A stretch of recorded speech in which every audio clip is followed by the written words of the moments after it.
spice up your life.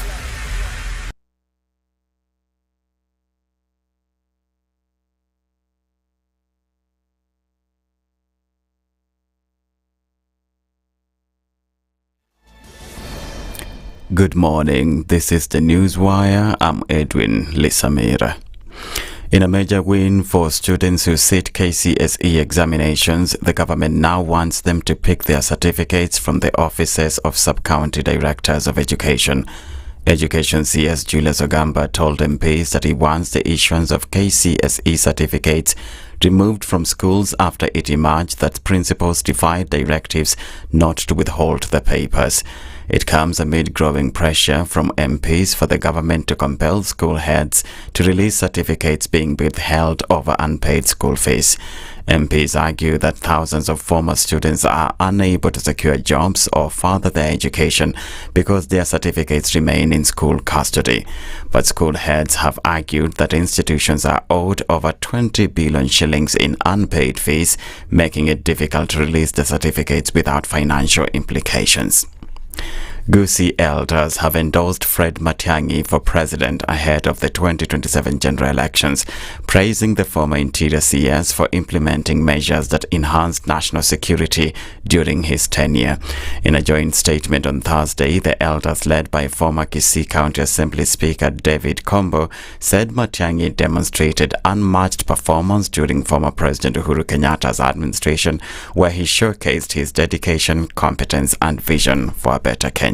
We, the leaders from South Muga constituency, together with residents of the larger Gusii region, wish to publicly declare our unwavering support for Dr. Fred Okengo Matiang'i as he seeks the high office of the President of the Republic of Kenya in the year 2027. We have no doubt that it will be a success at the end of it. So we are now moving to the next to coordinate the rest of the teams. We shall now be talking as Gusii. We would like to state that our coming here does not mean that we are bringing in Matiang'i just as Gusii. What we are doing is we are solidifying the home base.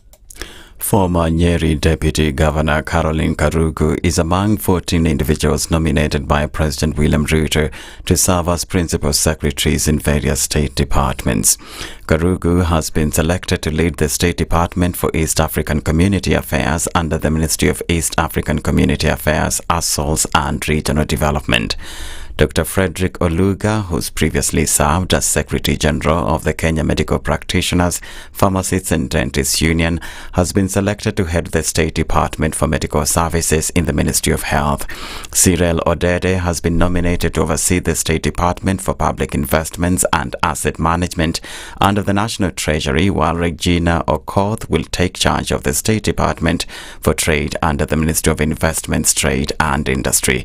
Ahmed Ibrahim is also among President Ruto's PS nominees. Ibrahim will serve in the State Department for National Government Coordination under the Office of the Prime CS if confirmed by Parliament. Former Health CS Susan Nakhumicha is set to make a comeback in President William Ruto's administration after a tumultuous period at Afya House occasioned by doctor strikes. Nakhumicha is among a range of ambassadors appointed to represent Kenya in various international missions. She's been named permanent representative to the Nairobi-based UN Habitat, replacing Grace Okara just 7 months into the role. Nakhumicha is among cabinet secretaries fired last July as President Ruto reorganized his cabinet following public outcry as Gen Z's led anti-government protests.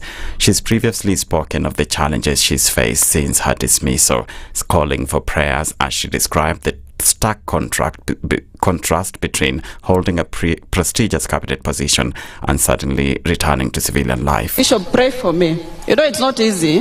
Having been a minister, then all of a sudden, you are just Nakhumicha. And you know, my name is unique. Yaani ukisema tu Nakhumicha, watu wanaona ule mama wa afya. Lakini naomba uendelee kuniombea. Naona Mungu amenitia mema na pia natarajia mema. Israel's Prime Minister Benjamin Netanyahu has fired the head of the nation's security service over its failure to anticipate the October 7, 2023 attack by Hamas. The Israeli cabinet met on Thursday evening to formally approve the early dismissal of Ronen Bar, who was appointed in 2021 for a 5-year term as the Shin Bet chief. The Shin Bet is Israel's domestic intelligence agency and plays a key role in the war in Gaza. Netanyahu announced his intention to sack Mr. Bar in a video statement on Sunday, citing an ongoing distrust between the two men, which he said had grown over time. That's the Newswire. I'm Edwin Lisamida.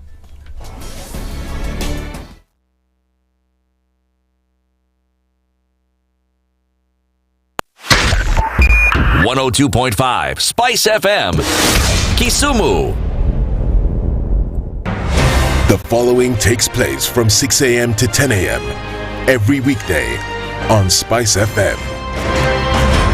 In this country, 6 families and 8,000 Kenyans control 90% of the GDP. We are not a country. We are a plantation. We work for Ruto. When you're telling the judges court orders are papers or they will not obey court orders, they're sitting and you're seeking orders from them. So how are they supposed to interpret it? Isn't it an oxymoron? When you see a judiciary that seems to be under some control somewhere, you start questioning.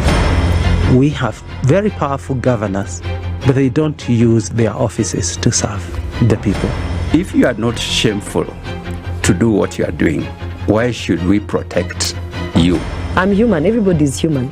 So when you're told, kuja tuongee, I mean, you'd be a fool to say, staki kuongea. Conversations have to be had, you know? People in leadership should only go into leadership if they are ready and willing to change the lot of the people. The Situation Room, Kenya's biggest conversation. If we just gloss over issues and hope that time heals, then we might find that in generations to come, we might be back at the same situation. And the whole thing is born of stolen elections. Spice. When it comes to the decisions you make, you must be independent.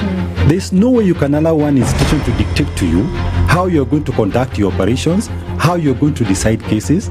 It's a no. When you weaken the institution to the point where they cannot take action, then you realize that politicians have to come up and now start dealing with the issues. That conversation has to die. Our politicians do not like the hard stuff. We must insist on the path of doing things right, whether popular or unpopular. Money changes hands. That is a fact. If you have political goodwill at the highest top, like in Rwanda, then corruption will be an issue of the past. If you don't have political goodwill at the top, we will pass laws, we will amend laws, we will continue passing laws and re-amending laws, and nothing will happen. This is the Situation Room, the only way to start your day. One of the things that are ailing our country is negative ethnicity. You find you as a state officer, instead of thinking as a Kenyan, you think like a tribal person. Let me tell you something. The biggest problem we have had in this country is a leadership deficit. There is nothing that you are going to do in the process of change if you are not a risk taker. So you really have to pursue your vision to a logical conclusion and even be ready to step on people's toes. When it comes to the economy, you can run away with it. They say statistics are like bikinis. They reveal a lot, but they conceal the vitals. And so government people would throw statistics at you and tell you they're revealing a lot of information to you, but it's really concealing the real vitals. We need to get out of that, because when we want to grow our democracy, one basic thing that really requires to be understood by the political class, by all of us, is institutions are critical. This is the Situation Room, the only way to start your day. Mature, intelligent talk every morning. Spice up yourself.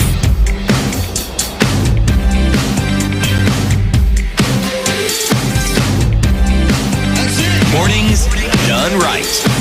94.4 Spice FM, Nairobi.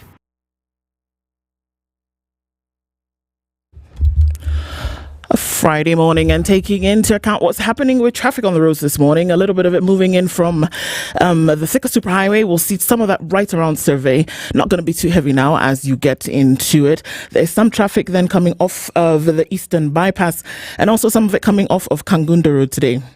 Keeping an eye on things and keeping it moving as much as we can. SpiceFM KE on X, hashtag the Situation Room.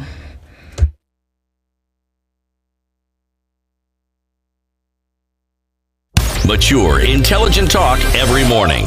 Spice up yourself.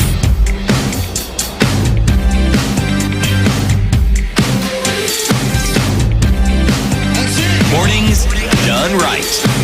94.4 Spice FM, Nairobi. It's 10 minutes after 6 o'clock. Good morning. Good morning. How are you? Salama sana, uko aje? Salama. How's your Furahi day? Hey, so far so interesting. As we can see. How are you? Go fiti. It's a Friday. Day ended well. Yeah, actually.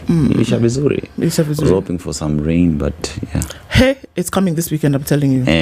So you should stay indoors? Well. Are you planning to? Well, we'll see.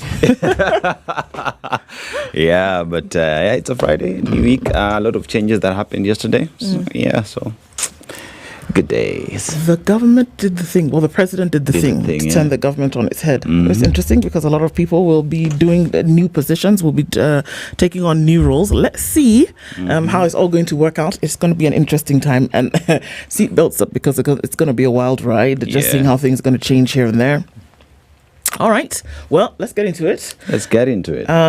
Some conversations that we will be having today. Let's tell you what some of those are. Closing the week on Kenya's biggest conversation, with a number of those interesting and necessary to have. So let me tell you what we'll be talking about coming in from 6 o'clock today.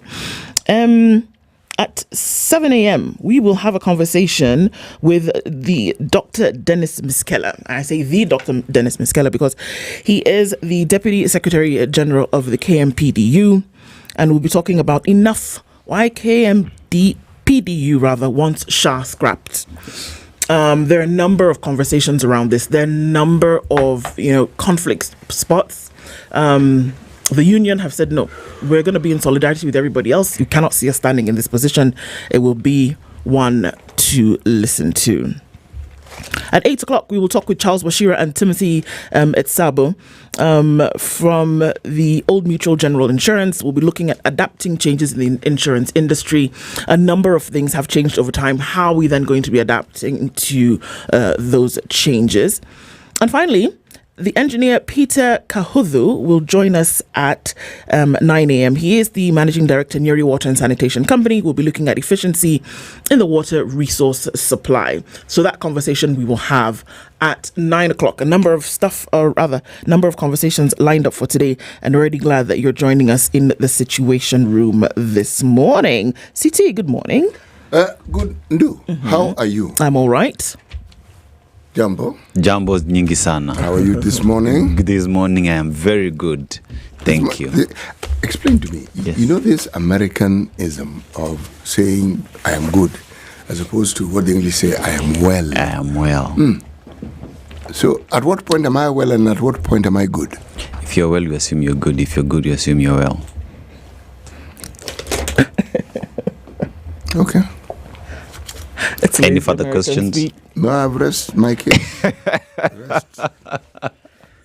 Completely rested my case. It's in Nairobi tunaendanga. In Mombasa sisi huenda, or in Tanzania. So yeah. So in Mombasa it's the same thing. Nairobi mnaendaga wapi? Nairobi tunaendanga. Wherever you're going tunaendanga. But in Mombasa sisi huenda. Nyinyi huenda? Yes. Okay, so nyinyi msha huenda. Sija kwenda. It's lazy speech. Yeah. It is. Gazeti inasema nini? Wacha nikwambie kwanza vile watu watatusalimia kwanza. Leo. Nice. Dennis, mbona una haraka hivi bwana? Sina haraka siti. Unanipeleka mbio bwana. Wait a minute. You can't. Oh, you're trying to get into the weekend real quick. So hold on and let me tell you how. Okay. If you normally have sensitivity, your teeth, do you experience sometimes every now and then, and you bite into something cold like ice cream, yummy, or you sip something hot like CTs are doing right now, and then you feel that sensitivity, boom. And imagine when you didn't have to feel any pain whatsoever, and you don't have to imagine that anymore because Sensodyne is saying, you know what? We're here to give you the ultimate relief from tooth sensitivity. And how do we know this? Because it's the #1 recommended brand by dentists. And with the World Oral Health Day coming up, that was, we're reminding you that a happy mouth is a happy mind. So from yesterday until Sunday, that's from what was the 20th until the 23rd, you can get 50% off select products at your stores of Chandaran, Naivas, Quickmart and Carrefour. You can do that all the way until the 23rd, all day, every day, 50% off of certain products. And you can say goodbye to tooth sensitivity. Sensodyne for relief from tooth sensitivity and everyday oral health. And as we get into saying hello to you this morning, let's click in because everybody is already coming into the room. Greetings from Dayton in Minnesota, says Cyprian Kambuni. Good morning to you, Mark Miranda. And Agnes Vivi says good morning as well. Evans Ntabo seems to have been of the opinion that CT would have gotten a PS position. Robertson Bogo says good morning from Ombaso. Erica War is also here, guys. Good morning, tuned in from Nyahururu, says Cristiano. Agri Momani says good morning. Friday is both a happy and sad day. Sad that I won't hear from the Spices all day of the day. Happy it's a break from going to work to forget the crazy Thika road traffic. Indeed, it's quite a thing. From Bonnie Lake, Washington, thank you, Baba, for such unwavering patriotism. What happened? A leaner and cheaper government you have given us. Okay, sawa. Nyadi Chukunzira says good morning from Doha, Qatar. How is Kenya, you guys? What am I hearing about Kisiangani? Many things. Tuned in from Tamu, Mukwaje Ndusiti Aseto. We are very well, thank you. Thank you. Hello, Princess Ndu. Good morning, Leo, CT, and Aseto. Government talk ban on linkages between private sector and learning institutions every time there's a graduation or chartering universities. But is there a supportive environment? That's a good question. Anne Gore says, good morning, my beautiful people. Greetings from the beautiful city of Nairobi. It's Friday. Yes, it is. Eunice Okello is greeting Team Spice. And good morning, great family. Hey, Gilbert, we see you. You're in Tampere. I see you. Good morning. Thank you very much. Zach says, good morning, Spice family. Enjoying the first day of spring. Yes, that is what's happening on that side of the world. Engineer Karaoke, good morning. Wiki hii ni nini na trend? Maharagwe. Oh, after chapati.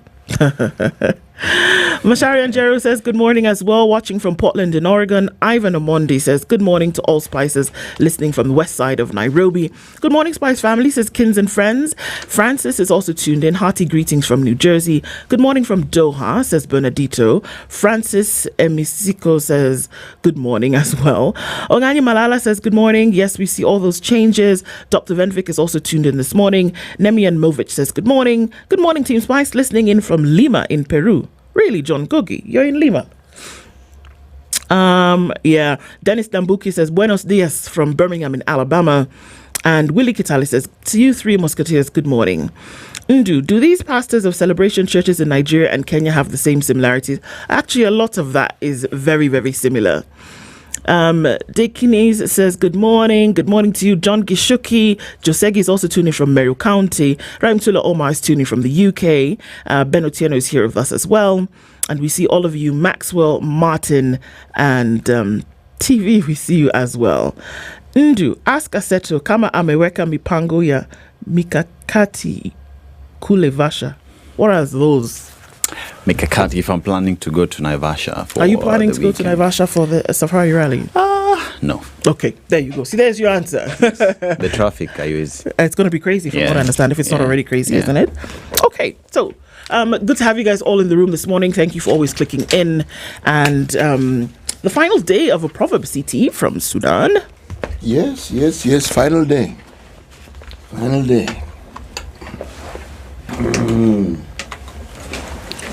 This country. Cry, my beloved continent. Yes, the things that happen in this continent of ours, God Almighty. How will history judge us? How will we be seen?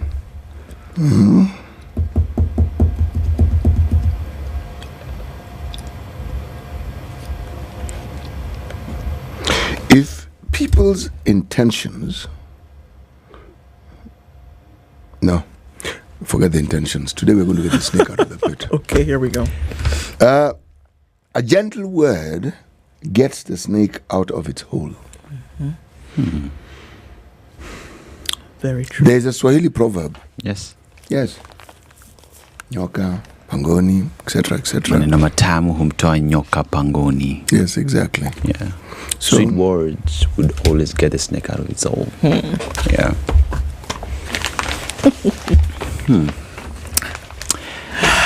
Indeed. Well, a lot to say, but I will leave that to our guests to Let's see how that's interpreted as we go through the day, shall we? Yeah. Okay, so the headlines this morning, let's look into it. Kenya's bold newspaper, The Standard. Condemned tyrant is what's on the front page of The Standard today. And you might ask what? Well, this is what it is. The court has reprimanded former ICT Principal Secretary Edward Kisiangani for arrogating powers to himself that he never possessed and using them to suppress the media. This rebuke came just hours before the history professor was removed from the Department of Broadcasting and appointed as senior advisor to the president on economic matters. 1. The verdict. Kisiangani gave himself powers he did not have. 2. He had no authority to direct independent authorities and accounting officers on the procurement of services. 3. The PS's move was promoting discriminatory exclusion of private media. 4. Kisiangani's memo was an affront and a threat to media independence and pluralism in the country. And 5. The directive did not promote competitiveness and transparency. Boom. That's what it looks like. And we'll look into details of that later. But yeah, that's the headline. And also winners and losers in Ruto's PSs and Envoy's reshuffle. Yeah, that was something that grabbed the headlines yesterday, rather grabbed the news yesterday. And seeing some long-serving PSs have been moved in the person of Belio Kipsang, who has been the forever PS for basic education, then moved to the Department of Immigration. So we'll look at some of those details later. Budget. State drops 16 new sub-counties. Yeah. And that's kind of what it looks like. Looking at some other stories that we then get a chance to look into, just connecting with Ryla's allies gain ground in new PS reshuffle. And it looks like now that's what that broad-based government is starting to look like. Kihika's lengthy absence keeps county on edge. She's still not in Nakuru County, and many have said she seems to be working remotely. And so looking into details of that. Funding delays, 24 sub-counties rollout, only 8 to be launched, and that's a 16 drop that we see. Yeah, so a number of stories for us to look into today. Let's see, you got the digitals. Yes, digitals. Let us start with the Star, shall we? As in the Star newspaper. Not Twinkle, Twinkle, Little Star. Poor tailoring aids question top officials' dress code. This country also. What?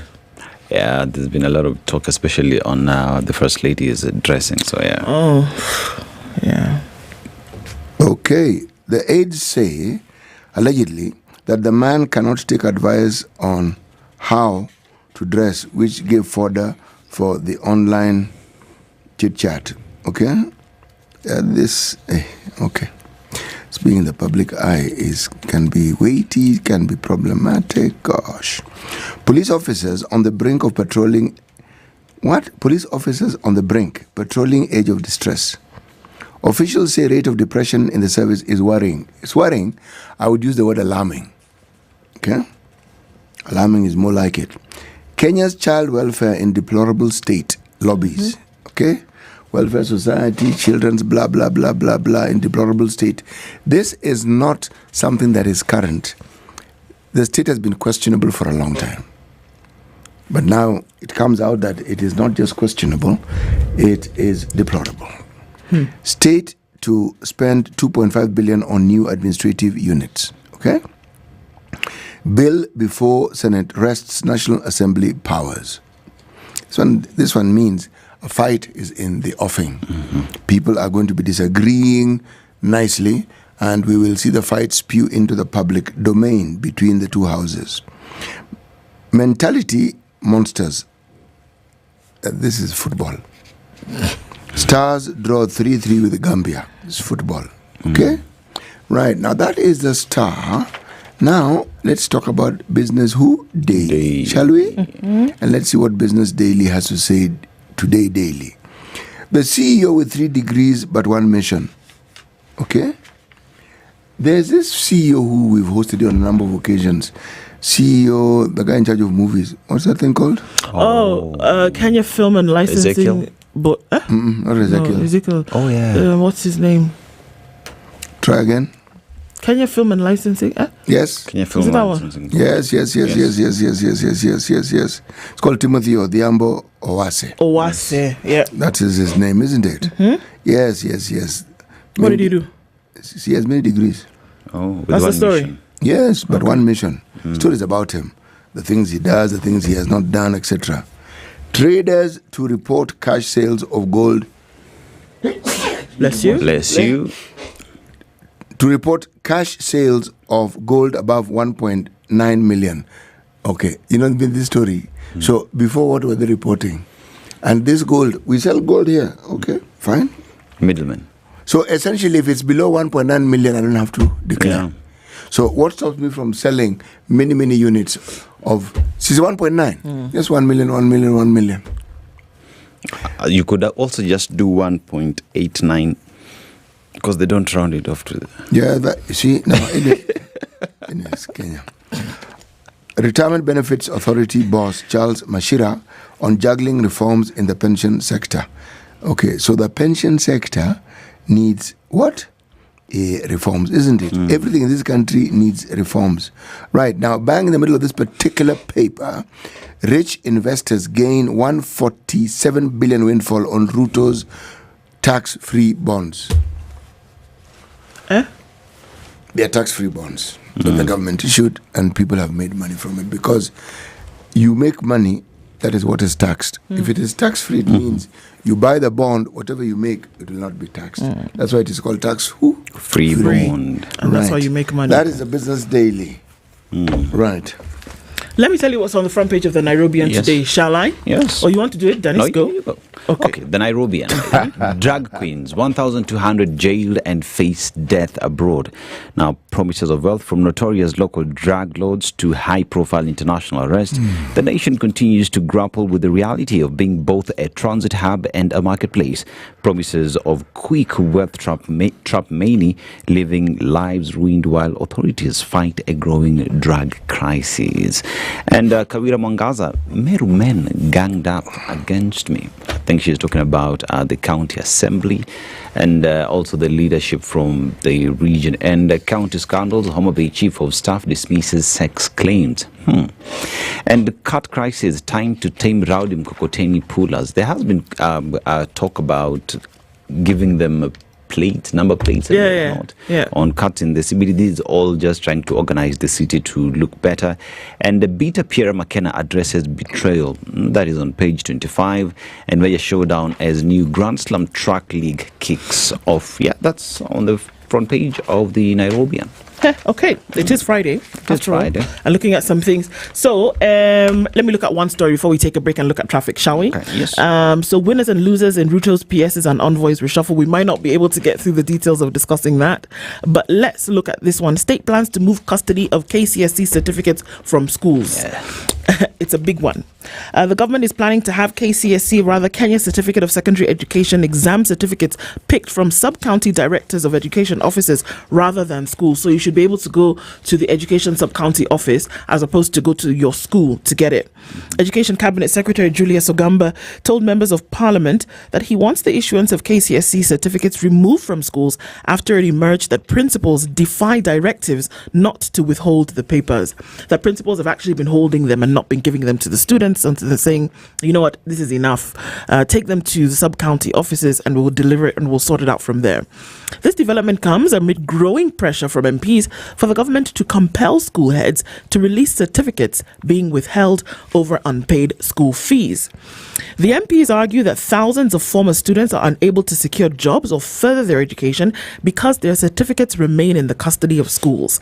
Many have been forced into unskilled labor due to lack of official academic credentials, MPs sitting at the National Assembly Committee on Education said. Now, despite Ogamba's directive last week instructing schools to release all withheld certificates unconditionally, MPs questioned its effectiveness, noting that similar directives by previous education ministers had been largely ignored. So essentially, what's going to make it different this time is what they're asking, that they were never enforced.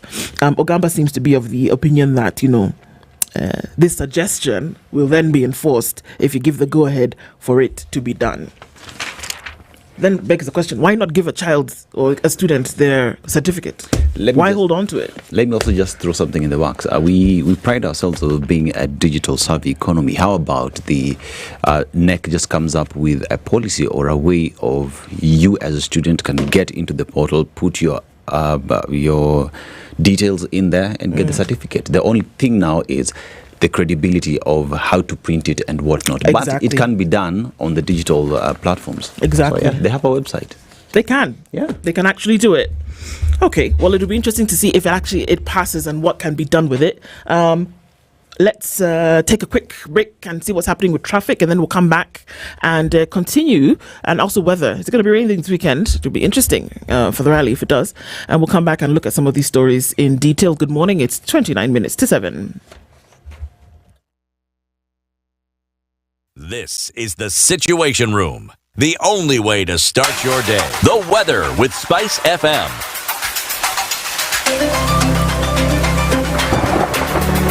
Looking at cloudy conditions in Nairobi this morning, at 16 degrees, we'll see highs of 27 and possibly partly sunny conditions through Friday. Looking into a cloudy Nakuru at 14 and into a cloudy Nyeri at 14 as well. 11 degrees and clear in Eldoret. We'll see highs of 26, and Mombasa will be sunny through Friday, currently at 26, going to highs of 33. It's 27 in Malindi and 19 and clear in Kisumu with highs of 30. It's 15 and clear in Kakamega and going to highs of 29. Kampala this morning is cloudy at 20 with highs of 27 through the day, and at 25 Dar es Salaam is sunny and we'll see highs of 32. It's 15 and cloudy in Johannesburg with highs of 24, and we're looking into a sunny Mogadishu at 26. It's 15 and raining in Addis Ababa with highs of 22 and lows of 14. Kinshasa Lagos at 28 is cloudy with highs of 33, and we're looking into a partly cloudy Kinshasa at 23, going to highs of 31. Chilled Spice.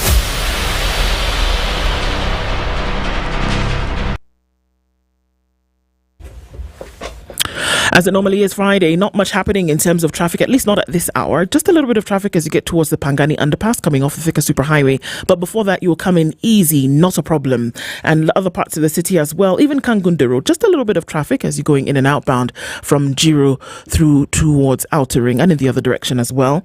We're starting to see the makings of traffic build on the Eastern Bypass as you get towards North Airport Road and then on towards Embakasi. So that looks good for now. And on the Southern Bypass, you're fine. Magadi Road is also looking good as you touch on Langata Road. And Gong Road, as you come into the city, we're not going to have a problem here either. All right, we'll keep clicking in and see what happens as we get through the morning. SpiceFM KE on X, hashtag the Situation Room. Mature, intelligent talk every morning. Spice up yourself.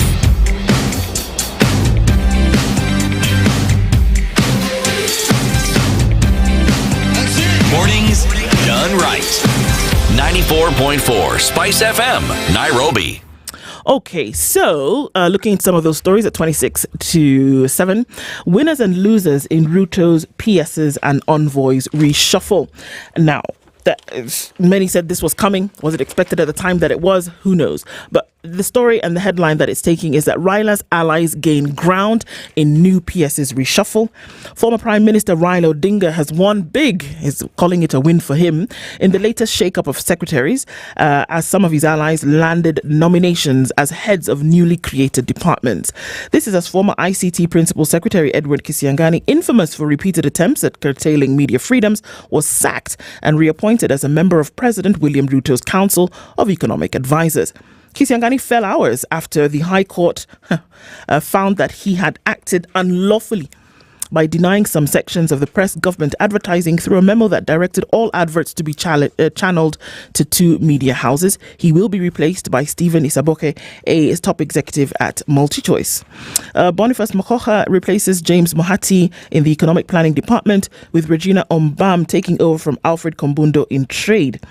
Amos Gachesha was promoted from public service to deputy head of public service group in the changes announced by head of public service Felix Koskei in Dr. Ruto's executive order number 1 of 2025.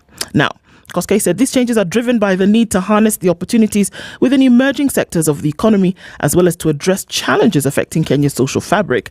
Collectively, the changes need to further accelerate the implementation of the administration's seminal socio-economic blueprint. Now, the new state departments are public investments and assets management, national government coordination, justice, human rights and constitutional affairs, science, research and innovation, and children welfare services. Interesting that there's a new department for children welfare services when that news is making the headlines today, CT, about the state of children affairs in a deplorable situation. It'll be interesting to see what happens with that. And some faces that we also see moving around: Caroline Korogo, Dr. Caroline Korogo, and Susan Nahumicha becomes the permanent representative at the United Nations in Nairobi. Okay, so I mean that's what it looks like. The shake-up was to be expected. New faces coming in. Let's see how this will actually change the face of government. Yep. But we look at the Daily Nation. As well as the Daily Nation just speaks on that. There's this story, pretty much. Let's just go on the Standard, where the governor, Kirinyaga County, says she has no apologies to make with regard to 4 million shilling staff expenditure. Now, Kirinyaga Governor Anne Waiguru has said she has no regrets about spending 4 million shillings on, hear this, breakfast and lunches for revenue officers.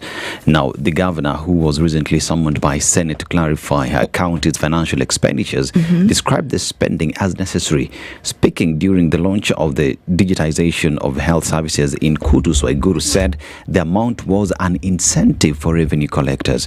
She explained that the incentive was justified due to the early hours the collectors leave their homes, emphasizing that any leader should empathize with their situation. I am a pushy leader, but at the same time, I have a heart and view things in a humane way. The money in question is an incentive given to revenue collectors to leave their houses as early as 3 a.m., to be at the markets by 4 a.m. when lorries are leaving, and stay as late as 10 p.m. Now, she stated that as long as revenue continues to increase, she is willing to keep supporting them. The revenue collectors have increased our revenue from 400 million shillings to 800 million shillings. Wow. Yeah. Is there justification? What justification was she giving for that 4 million? I think even when she says, I understand where she's coming from, but now the question is, give us the breakdown on how these 4 million shillings were spent. Because now the question is, you spent 4 million shillings on breakfast, so that means what exactly went into that breakfast? Can you break it down on a daily basis, what your budget is? Can you break down the breakfast? That's the thing. So it's just a question. She says she has no apologies, but 400 million shillings to 800 million shillings, do your math. Is it worth it to spend 4 million shillings? Over what period of time? Yeah, that's what I was going to ask. Over how long? Yeah. I mean, if it was a one-day 4 million shilling breakfast, that would have been quite the thing. Yeah, but they've not said. But I think it's maybe it's. I think it's over a period. Over a period of time. Yeah. Breakfast. Yeah. Breakfast and lunch. And where was this money spent? It's one of the county expenses. Yes. All right. It's an incentive. The breakfast is an incentive. Yeah. So, which begs the question as well: how many people are being paid? You know, there are a lot of questions that one would ask and seek clarity. But yeah, she says it's worth it. Okay, because people work hard. Yeah. So have breakfast. Why not? Yeah. All right. See your story. Okay. It's a story I was looking at in the Standard. I found it very interesting indeed. It has nothing to do. Now, where is that story? Right. It's a story on page 12. Inside 8-year, 13 billion recovery plan for TUK. TUK is Technical University of Kenya. The lecturers at the university had said they were going to go on strike, but then they called off the strike on Monday. Okay? Let me just read a paragraph, and then I will explain why it is this story caught my attention. The troubles at the Technical University of Kenya will be cleared in 8 years, Education Cabinet Secretary Julius Ogamba has said. The revelation is in a deal signed between Ministry of Education and the university staff. It spells out how 12.9 billion will be pumped to revamp the collapsing institution. The agreement was signed on Monday, ending 54-day strike that paralyzed learning at the university. The lecturers called off the strike on Monday after signing a return-to-work formula with the Ministry of Education, culminating in a presentation by 3 major unions to the National Assembly Committee on Education on Wednesday. Under the recovery plan, the university will receive 1.2 billion in the 2025-2026 financial year, and it goes on like that. My problem is this. There were individuals who were in charge of the university at the time it started having these financial problems. This is a story that we've heard in relation to other universities, public universities in the country. I have not seen or heard of the individuals who were in charge of these universities being asked to explain how they got into this mess. The delayed funding process notwithstanding, monies were sent. A clear understanding as to the money that was spent and what it is it was used for is not in the public domain. The recovery plan, we understand, but where is the guarantee that you'll pump this money and the same thing that has happened before will happen again? Because it is not the only university that is having a problem. Literally all our public universities are having problems. The people who are in charge, go back historically. When did the problems become such a big problem? When did they become monumental to the point where anytime you talk of recovery, talking billions? When? And the people who are in charge, what becomes of them? Should they not be called to account? It's not a money problem. No, it is not. No. Because even if you were to pump in the same money that they said they have lost, what was the amount? Billions of what? Even if you put that in today, you're probably going to end up with the same issue later. Yeah. So it's clearly a management problem. A management of resources, a management of people. It's a management issue. And has that been dealt with? Yeah. I also think a problem pretty much is we always look at a problem and are quick in offering solutions, which is a good thing. Like the government has a recovery phase of it. But we never sit back to look at when did the rain start beating us. Those in charge should be brought to book to deter the same from happening in the future. Because now we are intending to pump in billions of shillings. But what happened to those who mismanaged the situation, who brought us here? What happens to them? You can treat the symptoms by saying, okay, let's put some money here, or, let's move. If you don't deal with the core problem, you're going to continue having the same issue over and over and over again. That's just it. You will continue having the same problem. Yeah, and as we keep saying, money always has a trail. You can trace it back to when it disappeared and start asking questions. Remember the scrutiny that county governments get? Yes. Where we had one county governor being jailed. There is another one who has received a jail sentence. Former Nyandarua Governor Daniel Waithaka Mwangi. He's been sentenced to 2 years in prison or a fine of 1 million after being found guilty of procurement irregularities. Okay? Now, some action has been taken as to whether we feel it is just. It's a completely different matter. Yeah. But you can see. But on that same page, there's a drama here that has played along for some time. This drama involves the War Memorial Hospital in Nakuru. Nakuru, yes. It sits on a 25-acre piece of land, right next to the road, opposite the railway station. Somebody who grew up in Nakuru, I'm telling you because I know this. Yeah, they share fence with State House. Yes, exactly. Yes. State House not too far away from it. Yeah. This war has been going on. But there's a story here how the CECM for lands and physical planning was unable to explain how it is the county government claimed that land, 25 acre piece of land, yeah. What I find strange is there are people who vandalized the hospital, removed patients from hospital forcibly, broke the law in many ways. The police officer who was in charge of that operation or who was in charge of that whole debacle was summoned to court, never appeared. This story just died. 25 acres is a lot of land. The story is, the lease expired in 2021 and was not renewed. Actually, if you know how leases work and how the renewal process works, it is not as it's being stated by the CECM. No. Is it not in connection to how people are being removed from the hospital itself? That's the moved one, from hospital That's beds? the one. Same thing, Abby? Yes, drape and all. Yes. This story. Did we hear the outcome of what it is that happened to the people who actually perpetrated this crime? Because it was criminal. Yes. No, we did not. So who is it who wants this land? Because really that is the issue. Yeah. Because somebody wants this land. 25 acres is a lot of land in town. And in the area it's nestled. It's the most expensive real estate area in Nakuru. Yeah. It's prime. City, when you talk about lease as expired, because I've never dealt with that, what's the process? It's like this, huh? You are given 20-year lease, 25 years, 50-year lease. Once upon a time, in the colonial times, it was 999 years. Yes. Okay, that one they said X. You are given notification well before the expiry of the lease.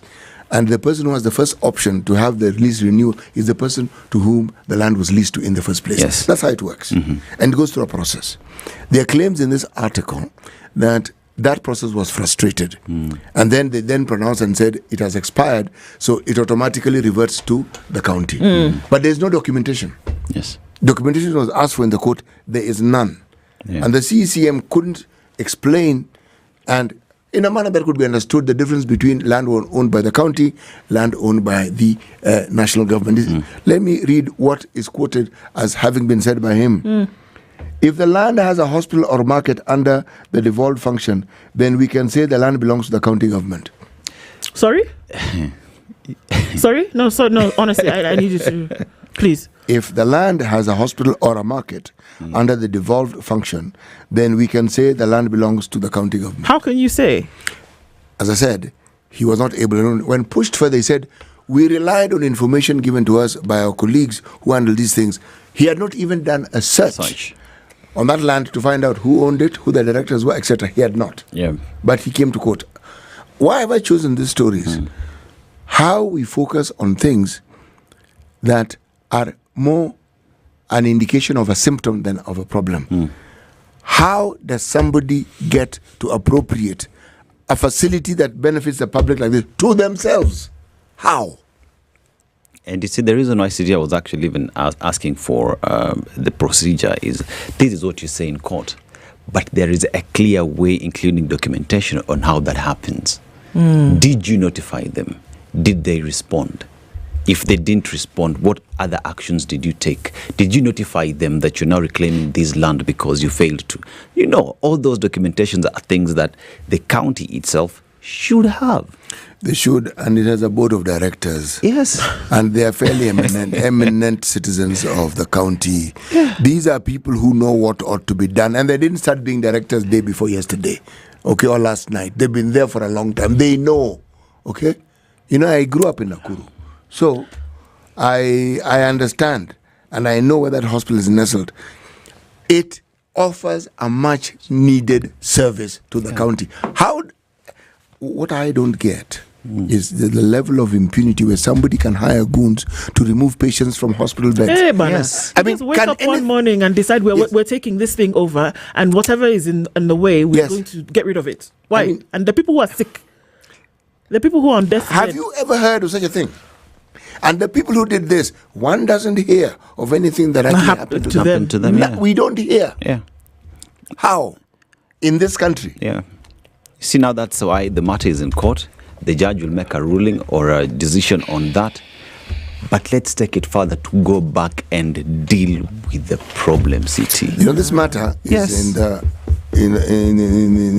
the magistrate's court. Yeah. This thing is going to go to the High Court. This one. Yeah, yes, definitely. This one is going to go to the Court of Appeal. And it should. You know why? As it moves higher and higher, we get to hear more and more and more about it. Yeah. Yes. Where? Yeah. Still on justice legal issues, a CAJ summons on Kome have been halted. The AG summons issued on February 25 suspended pending advisory opinion on the veracity of the Ombudsman's powers. What am I talking about? Attorney General Dorcas Odur has asked the Commission on Administrative Justice to put on hold plans to quiz members of the Judicial Service Commission, including Chief Justice Martha Kome, over non-disclosure of details of complaints lodged against judges and judicial officers. Right? So that whole process of asking those questions, they're saying, hold. Why? She also told the JSC not to take precipitate action on the summons. The tussle between the CAJ, commonly known as the Ombudsman, and the JSC involves claims that the latter has been shielding judges, magistrates and judiciary staff from public scrutiny by failing to publish and publicize details of complaints filed against them. Do you see why they wouldn't want to do that? I mean, it's clear as day to me. Ms. Odur wants the summons issued on February 25 suspended, pending her advisory on the veracity of the CAG's powers to order Ms. Kome and JSC members to appear for questioning. The Ombudsman summoned JSC members for a meeting scheduled for the 25th of March to explain why they had not published and publicized details of the complaints of maladministration files against judges, judicial officers and staff of the judiciary as ordered by the CAJ in December. So CAJ says, okay, guys, if somebody comes and says that you've done 1, 2, 3, which is in an untoward way, we need the details of those publicized and made public. The CAJ says, actually, we're insisting that that process actually be publicized.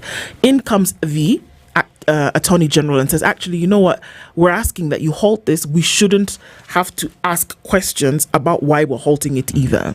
So don't make it public for now. She's not given reasons as to why would you not want such a thing to be made public. It's a conundrum, and the Ombudsman seeks top court's advice. The Commission on Administrative Justice wants the Justice Martha-led Supreme Court to advise on if the Ombudsman, in exercising powers, can summon county government officers, state officers, or constitutional commission holders. Hapo ndio tuko now. Sharp pain for salaried employees. Mr. Regan Omondi, an employee at a consultant firm, is pained by the growing statutory deductions, among them the Social Health Authority, that have slashed his monthly income.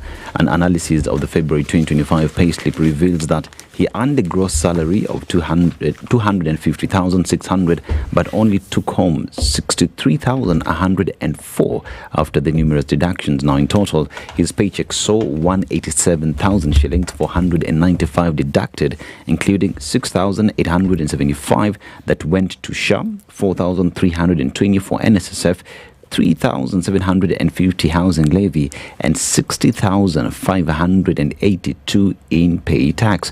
Mr. Mundi is among the 3.5 million salaried Kenyans who are carrying the country's heavy burden of financing SHA. Now, the government has admitted that salaried staff are the majority of the only 4 million Kenyans actively remitting their monthly SHA payments, which begs the question, can you tax the citizenry and develop the country?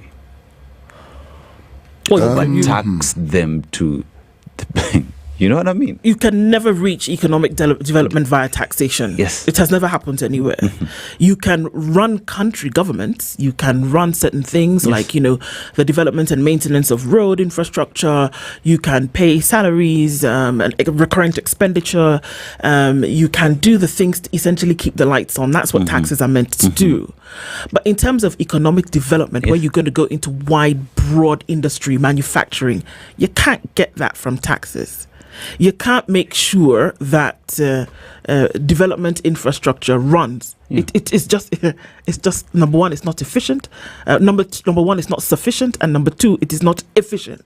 It doesn't make sense. It's never happened anywhere, and I don't think that you're going to be the one to reinvent the wheel here. Because it's talking about 250,600 and takes home 63,104. Where's it going to come Which from? begs the question, what is he saving? If there are any other businesses that is running and pretty much it depends on these to help him run the business, where is he getting that money from? He has his house rent to pay, school fees to be done, go back to work every day, and other expenses here and there. I mean, which are again taxed? It's not possible. It is not possible. What I find strange though, is how it is. If you knew just how well educated our public servants are, just how knowledgeable they are, just how astute they are in understanding what their docket entails and what they need to do, there is absolutely no way in heaven or hell that those who are in treasury do not know what needs to be done. They know. They know exactly what we need to do. That's why they're there. They know. So we are where we are because we want to be where we are. Even the current Cabinet Secretary Treasury alluded to that you can never tax your citizens to the point of death and expect that the country will move forward. This one is not even something complicated. It's not even something that should be subjected to a great deal of debate. It's it's not even complicated. It is simple. Simple. Anywhere where you see economic development, it means that the citizenry have been able to access the money with which to do the things they need to do. Access, yes. We start with pending bills. Pending. If they stopped being pending, like the punching pending. Yes, exactly. Then what would happen? You'd be amazed at how this economy would start waking up. Absolutely. And the thing that would start moving. But the pending bills tell our story in its entirety. Let me just try to find out, in terms of pending bills, how much you're talking about. 698 billion. Yeah. Almost a trillion shillings. Yep. You can imagine if that money was in circulation in this country, what would happen? Yeah, 100 billion shillings. If it was thrown into the economy today, you would definitely feel it. Multiply that by 6, what would you then be able to do? This is the kind of money that you owe to businesses, individuals, and have not been able to pay them at whatever level, national government, county government. Put that money into the economy, where you put it into the hands of people, and then they're able to now then, either, sort out bills on their end, or they're able to take it and put it back into business. I mean, we know that the private sector are the runners of an economy. The national government will set up the infrastructure. Who's going to keep it moving? It's the private sector. Now, if private sector is owed the kind of money that we are seeing, and private sector is really anybody who doesn't work for government, who runs an organization or runs a business, you don't put that kind of money in their pockets or in their accounts to have them keep the thing moving, you're stuck. And you see, we talk about 600 billion shillings pending bills, and the converse of that not having been paid is all these businesses have been affected. People have been repossessed. Businesses have shut down. What that does to the economy is the economy slows down in the long run. But then again, if you look at 600 billion shillings, that means the current SGR multiplied by 2. Exactly. Current SGR costs 300 billion shillings. Right. Where does the SGR go? It goes from Mombasa and ends. It stops in Naivasha. Dukamoja. Dukamoja. Stops in Naivasha. What could you do, or what couldn't you do? And that already, from what we are told, had been inflated to a certain amount. So what can you do? And usually when you look at things like corruption, when you look at things like the mismanagement and wastage of resources, we often say money was wasted. We don't look at, this is what this money actually could have done. And that's now when you get into the place where you start talking about, this is what development could actually have achieved if the right resources went the right way. Wow. If you look at it that way. Mind-blowing. It's mind-blowing in terms of what you can do. Yeah, Absolutely. yeah. Never forget how, Dr. Luga, who now is the PS for medical services. Who has been appointed. He's not... He's been nominated. He's been nominated. In a couple of weeks, perhaps that statement will be true. And I won't forget what he said to us in terms of 24 hospitals being built with an amount... It's pittance compared to this kind of money that's being lost. It was barely 800 million shillings. For 24 hospitals. We did not hit a billion. 24 we did not hit a billion. No, we did not. Nope.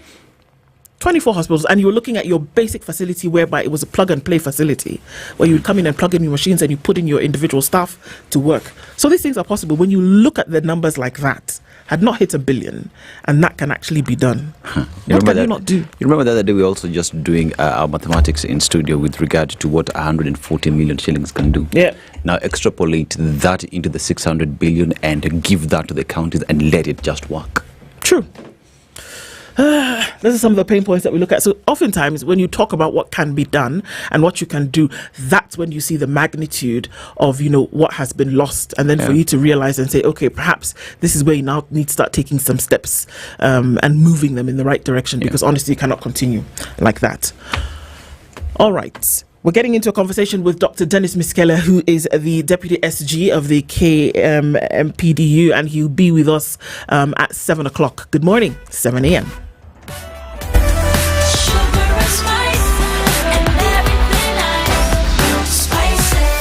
Spice up your life.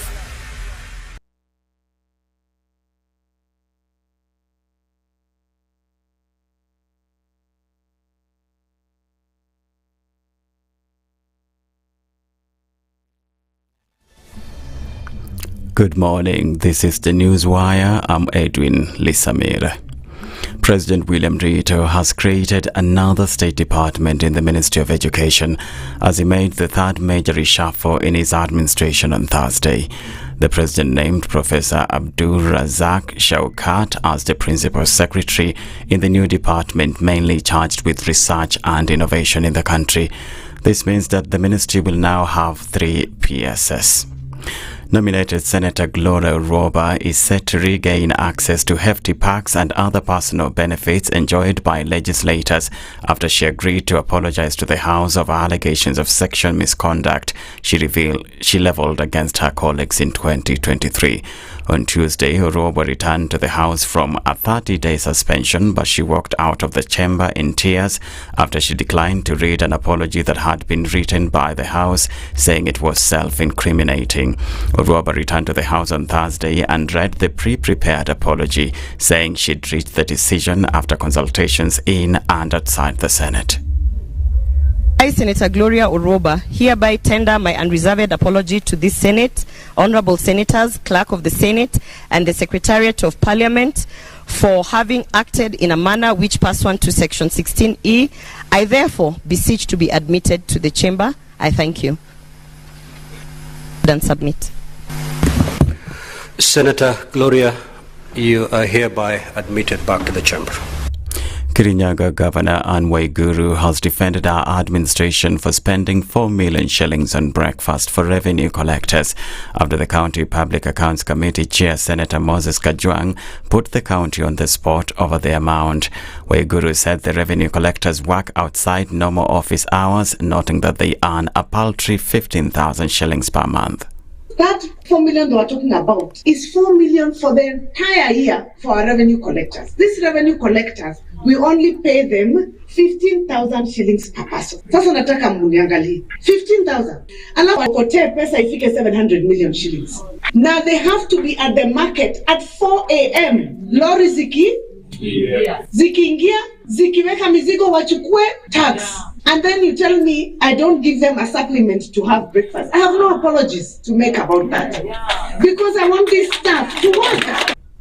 Waiguru, who spoke at the county headquarters in Coutous during the launch of the national government's health digitization initiative, went on to say that although she pushes her staff very hard, she remains fair to them. If we can spend 4 million shillings to get 400 million shillings, that is good mathematics. Yes. If you ask me. And we must be fair to our staff. I look at them and tell them, I would like to increase your salaries. Lakini SRC menifunga mikono. But there's one thing I can do. Because you're working from 4 a.m., and work is supposed to start at 8, we will consider that extra time. Alafu wale wengine wako office, we tell them don't leave the marketplaces until after 10. You know our markets, how they operate. Surely, if you're going to keep people until 10 p.m. at night, the least you can do is give them a little allowance. Russian President Vladimir Putin will breach a peace deal with Ukraine if it's not defended, Sir Keir Starmer has said after attending a meeting of senior military leaders in London. The UK Prime Minister said any agreement to stop the fighting between Russia and Ukraine would only be lasting if there were security arrangements in place. He was speaking at permanent joint headquarters in Northwood, London, where more than 20 countries gathered at a closed meeting to discuss proposals for troops in Ukraine to help guarantee the country's security as part of any peace deal. Sir Keir said security arrangements would make clear to Russia there would be severe consequences if they are to breach any deal. Everybody wants a peaceful outcome, a lasting peace, not least the Ukrainians, but that will only be lasting, that will only be peaceful, it will only leave Ukraine secure and sovereign if there is security arrangements in place to ensure that if there's a deal, it is a defended deal. And that's why the work that we're doing here is so important. We know one thing for certain, which is a deal without anything behind it is something that Putin will breach. We know that because it's happened before, and I'm absolutely clear in my mind it will happen again. That's the Newswire. I'm Edwin Lisamira.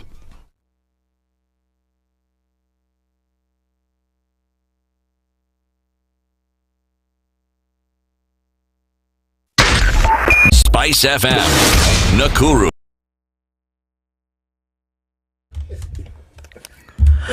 At a few minutes after 7 o'clock, take a look at what's happening with traffic on the roads this morning. It's busy on Jago Road, getting out towards Landis. Landis free through to Kamkunji at the roundabout.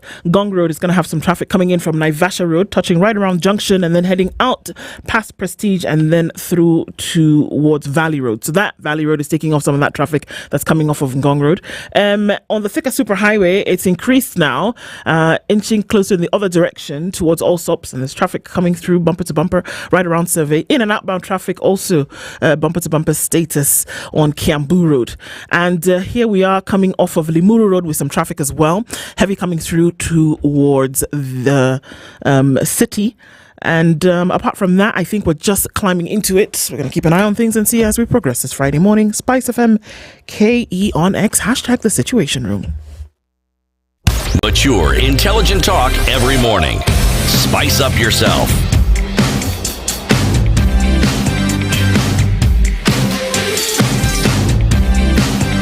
Mornings done right. 94.4 Spice FM, Nairobi. It's 6 minutes after 7 o'clock and welcome to Kenya's biggest conversation this Friday morning, and getting into a number of conversations that we do necessary for us to speak about, necessary for us to keep front and center of discourse. And as we do that, our live streams are up on YouTube, on Facebook and on X, and we say hello to our audience on KTN and indeed right around radio in the country, around the region and around the world. Karibuni sana. And as we get into a conversation with this hour, one, it's front and center of the health crisis, and we'll talk about that in just a minute. But imagine if you bit into that. Do you bite ice cream? Yes, you do. Yes. Imagine if you bit into ice cream and you don't feel the sensitivity. Or you took that hot cup of what are you drinking this morning? Coffee? Hot water. Bas. Or if you drink some hot water and you don't feel that sensitivity, well, I'm telling you that you don't have to imagine that anymore, because Sensodyne is here to give you the ultimate relief from tooth sensitivity. And how do we know that? Well, we know this because Sensodyne is the #1 recommended brand by dentists, and World Oral Health Day is here with us. And we are reminding you that a happy mouth is a what? A happy mind. Absolutely. So, from yesterday, you could go into any Naivas, any Carrefour, any Quickmart, any Chandarana, and get 50% off on select Sensodyne products. I want you to do that until Sunday, until the 23rd. And you can do that all day, every day. Remember, 50% off on selected Sensodyne products. Sensodyne for tooth sensitivity, relief, and everyday oral health. Good morning. Okay, so the health situation has been talked about. The health situation in the country we've complained about it. We have said something has got to give as we go across board. And now here we are this morning, and joining us in the hot seat is the Deputy Secretary General of the Kenya Medical Practitioners, Pharmacists and Dentists Union, Dr. Dennis Miskela. Good morning. Good morning. How are you? I'm fine, thank you. And yourselves? We're doing all right. Thank you. You have a splendid shirt there, man.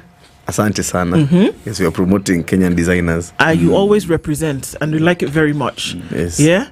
You're smiling, but the smile seems to have been wiped off the face of many a medical practitioner in this country, and that's some of the conversation that we'll get in today. But first of all, let's welcome you to the show with a proverb that, if you know CT, what he does, and you know where he goes. Yeah. At least for the proverb part of it. He's going to share today's proverb with us, and then you can tell us what your interpretation of the same would be. Hi. All right. We are in the Republic of the Sudan. Yes, located the confluence of the Blue and the White Nile. Now, those rivers are huge. When you look at them, when you see them, if that's far, just go to DRC here and the Republic of Congo. River Congo is massive. Not these little rivulets that we have here, that we like, and stream that we like calling rivers. But Sudan is the third largest country on the continent. It is also the third largest producer of gold in the continent. It's actually a country that is rich in minerals. But what it's also rich in, and this is infamy really, is that since its independence in 1958, this country has had 7 coups. Not attempts, coups. When Omar al-Bashir was the president, he ruled for 30 years. He got in through a coup.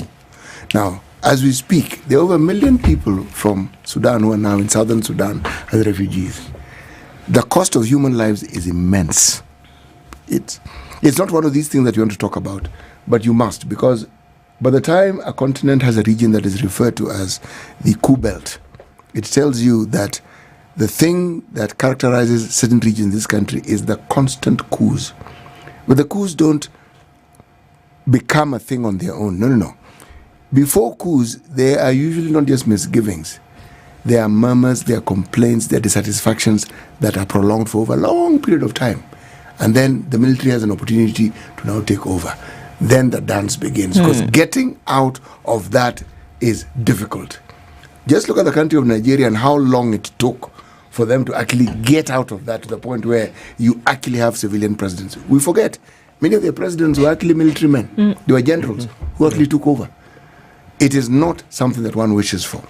However, let us look at the proverb. The gentle word gets a snake out of its hole. We have a similar saying in Kiswahili.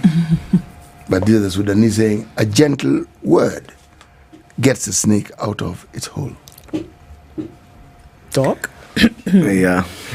So I think, just as the said, we know about maneno tamu ya mtoa nyoka pangoni. Yeah, I think kind words or kindness can really bring good out of people, even no matter how angry somebody is. If you are gentler, if you are kinder, you can still bring out the other part of it. It's equal to just maybe an eye for an eye makes the world blind. So sometimes we go slow on the tough part, and we can be able to get something good out of even people who are perceived to be bad. Very good indeed. Absolutely. You can get some good out of it, isn't it? I mean, everything's definitely a great interpretation. I think it says something to each of us, doesn't it? Yeah. Well, let's look at some of the pronouncements that were made over the last couple of days, over the last couple of weeks, shall we? Dr. Miskela, there has been a lot that's been happening with the SHA program, with interns just under a year ago, with clinical officers, with nurses. I mean, the whole health sector has been taking a beating after beating after beating. And now most recently with the SHA issues across board. But one thing that steps out really clearly is that the KMPDU has urged the president to scrap SHA. Take it, chuck it out the window, and take NHIF, which was working at some level, and then, panel beat it a little bit and get that sorted out. What formed the basis of that pronouncement that was made just a couple of days ago? So, thank you. Before we start, I want to spare a thought.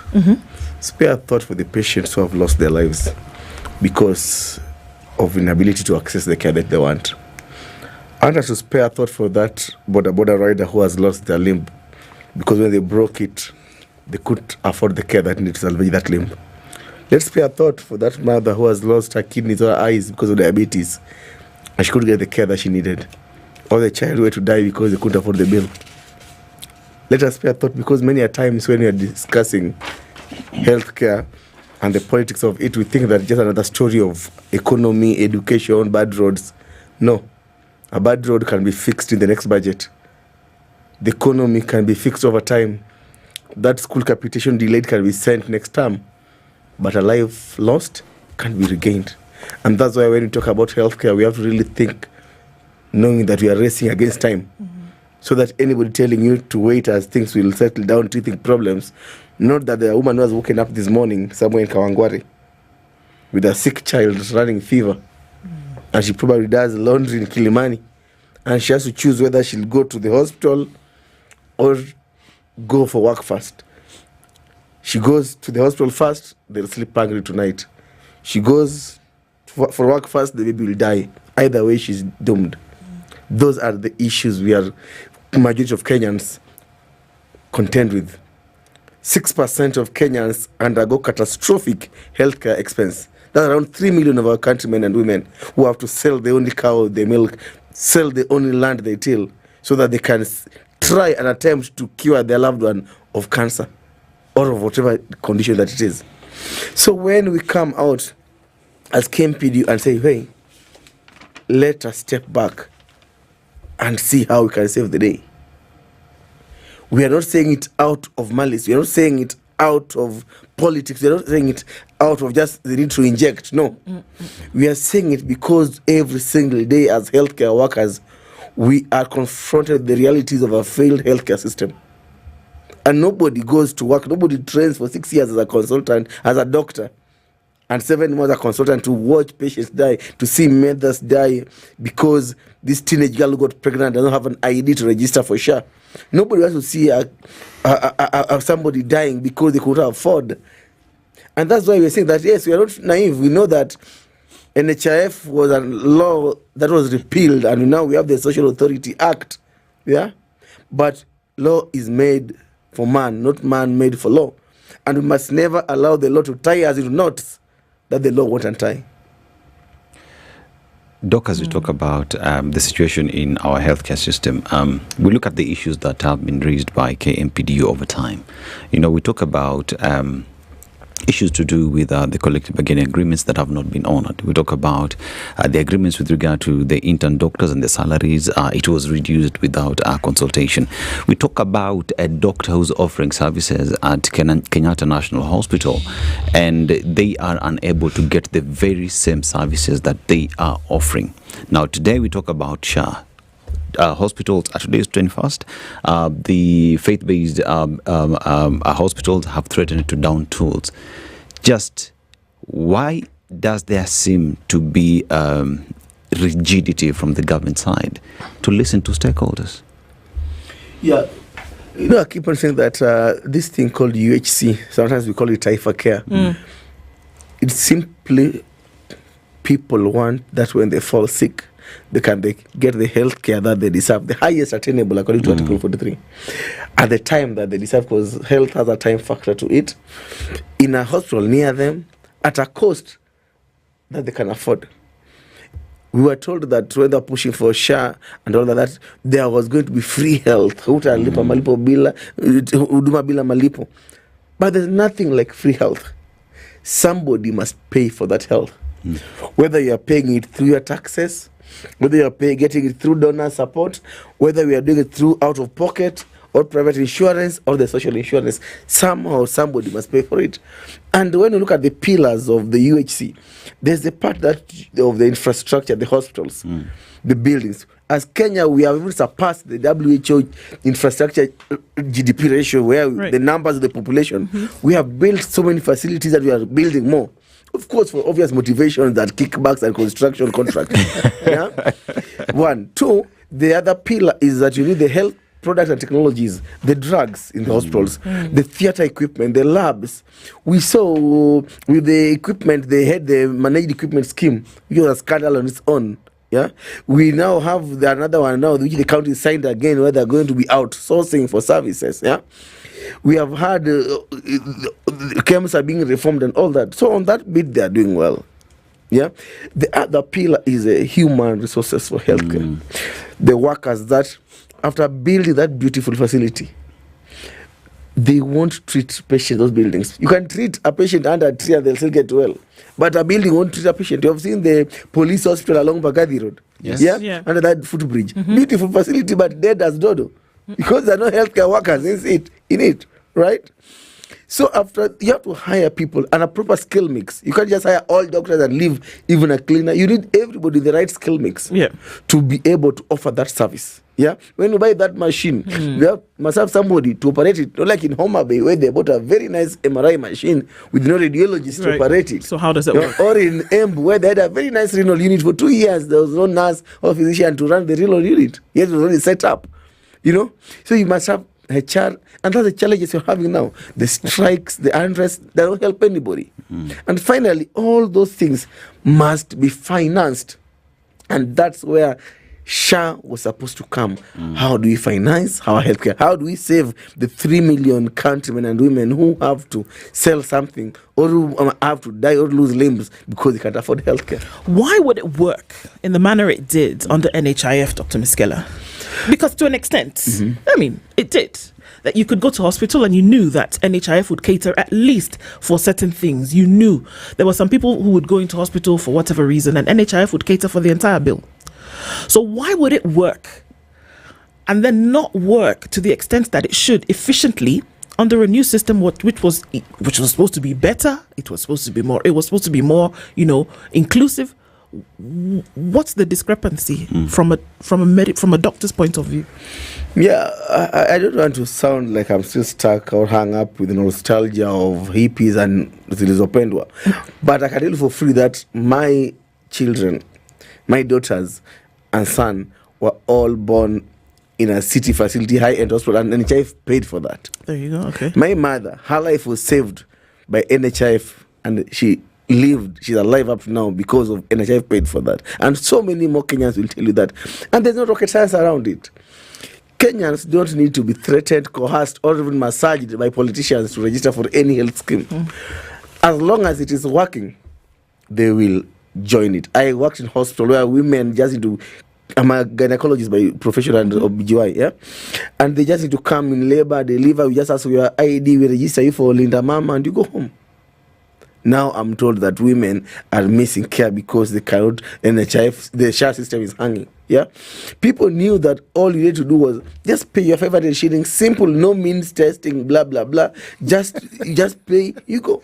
As a civil servant, I knew that beyond what I give as 1,700, I just need to forfeit my medical allowance of 6,000, and I have an enhanced scheme.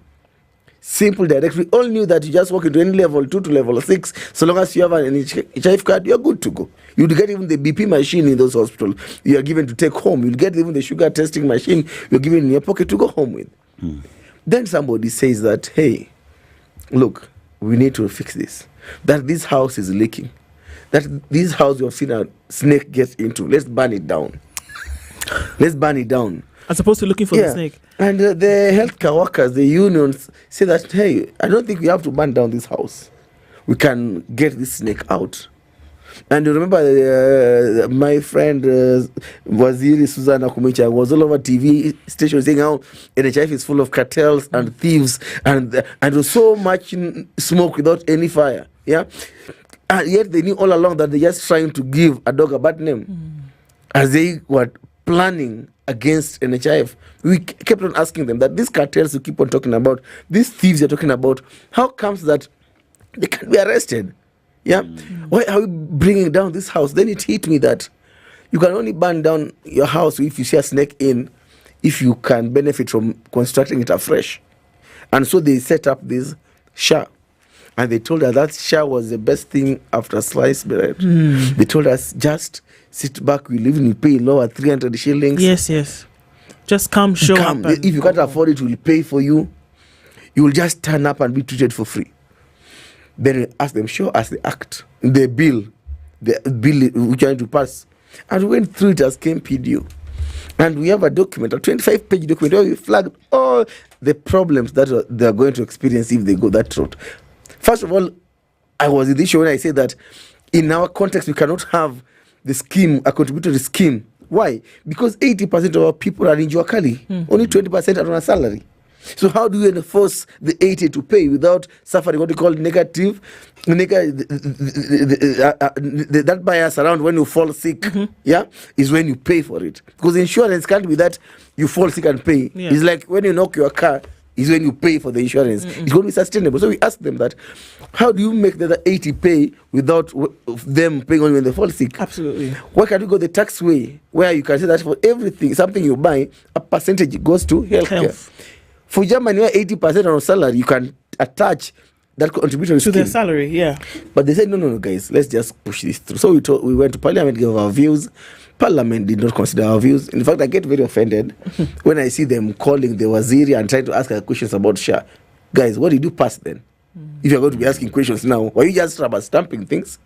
When they didn't listen, we went to court, up to the Court of Appeal, challenging. And we want some few things like that part where they're saying that you'll be denied government services if you don't pay for SHA. That one was pushed back by the court because you already paid taxes, you can't be denied services, So finally, they decided to have their way, and I remember the Waziri boasting how not even a comma was changed in Parliament. Right. Yeah?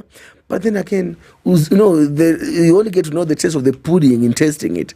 And so SHA has been here with us, and it has come with immense challenges. First of all, when you insist that people must have IDs to register for SHA, don't you know that we have underage girls who get pregnant and need services?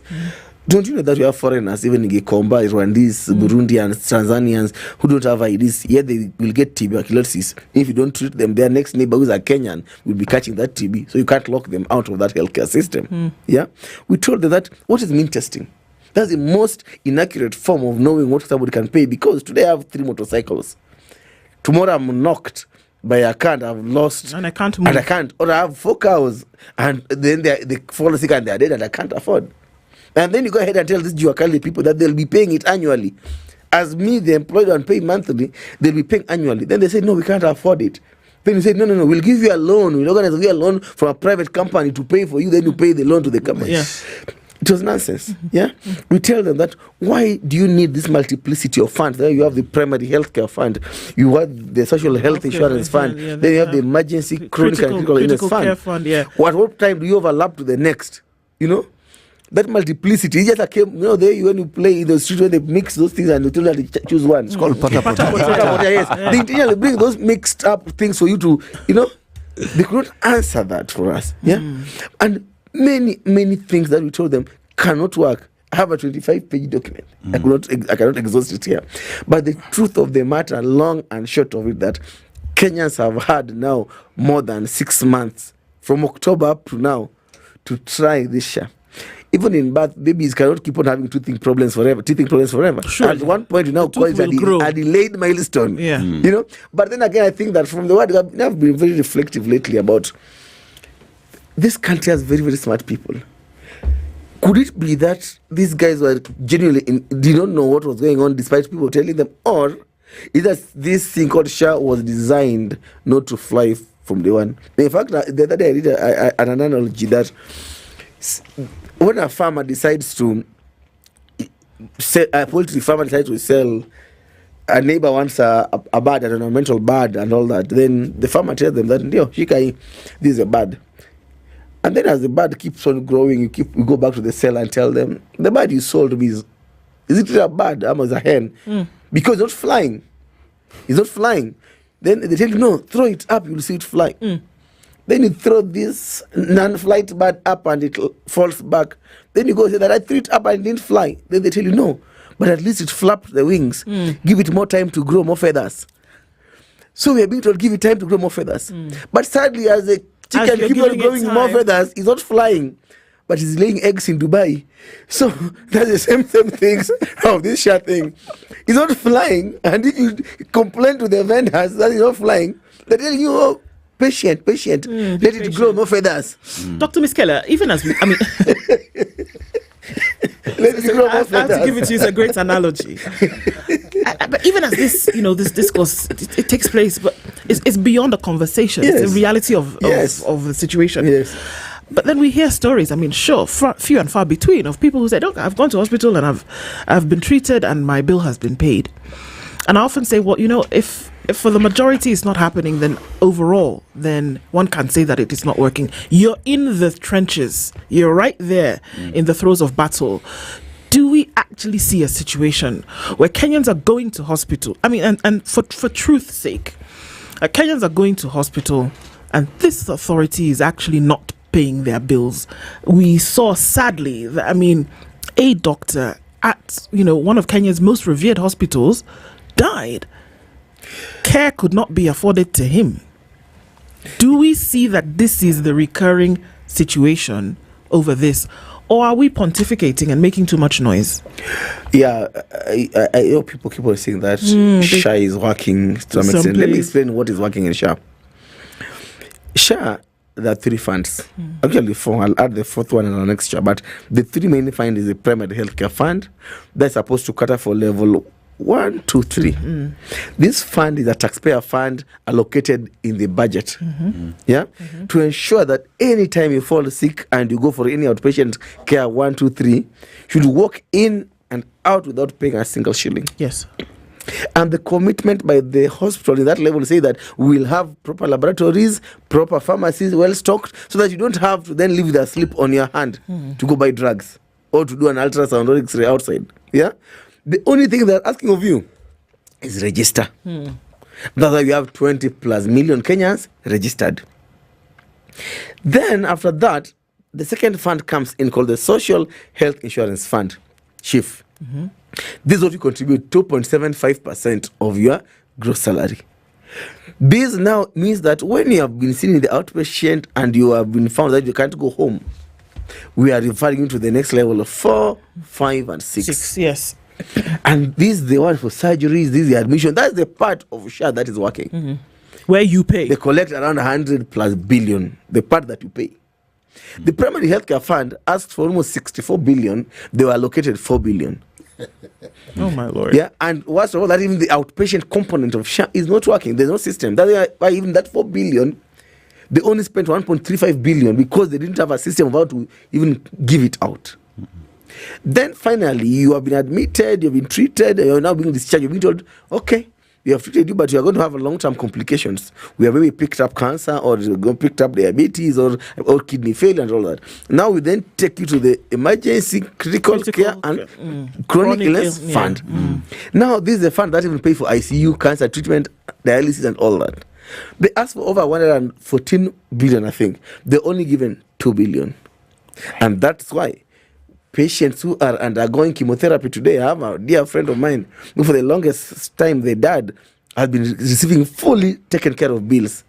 Now he has to buy Kinazoladex at 100,000 per dose, what NHIF paid for. That's why patients who are have to go for dialysis sessions 3 times a week, they have to pay for the 3rd one. Yeah, that's why ICU patient like the doctor who died the other day with a bill of 300,000 plus, ICU could only pay for 30,000 because this 2 billion is too small and the critical care is so expensive. Yeah, so you get that every day 80% of Kenyans go for outpatient services, 80 to 90%. Only 10 go for admissions. Another 1% are in critical care. So the majority of Kenyans are in this primary healthcare outpatient service that is not working.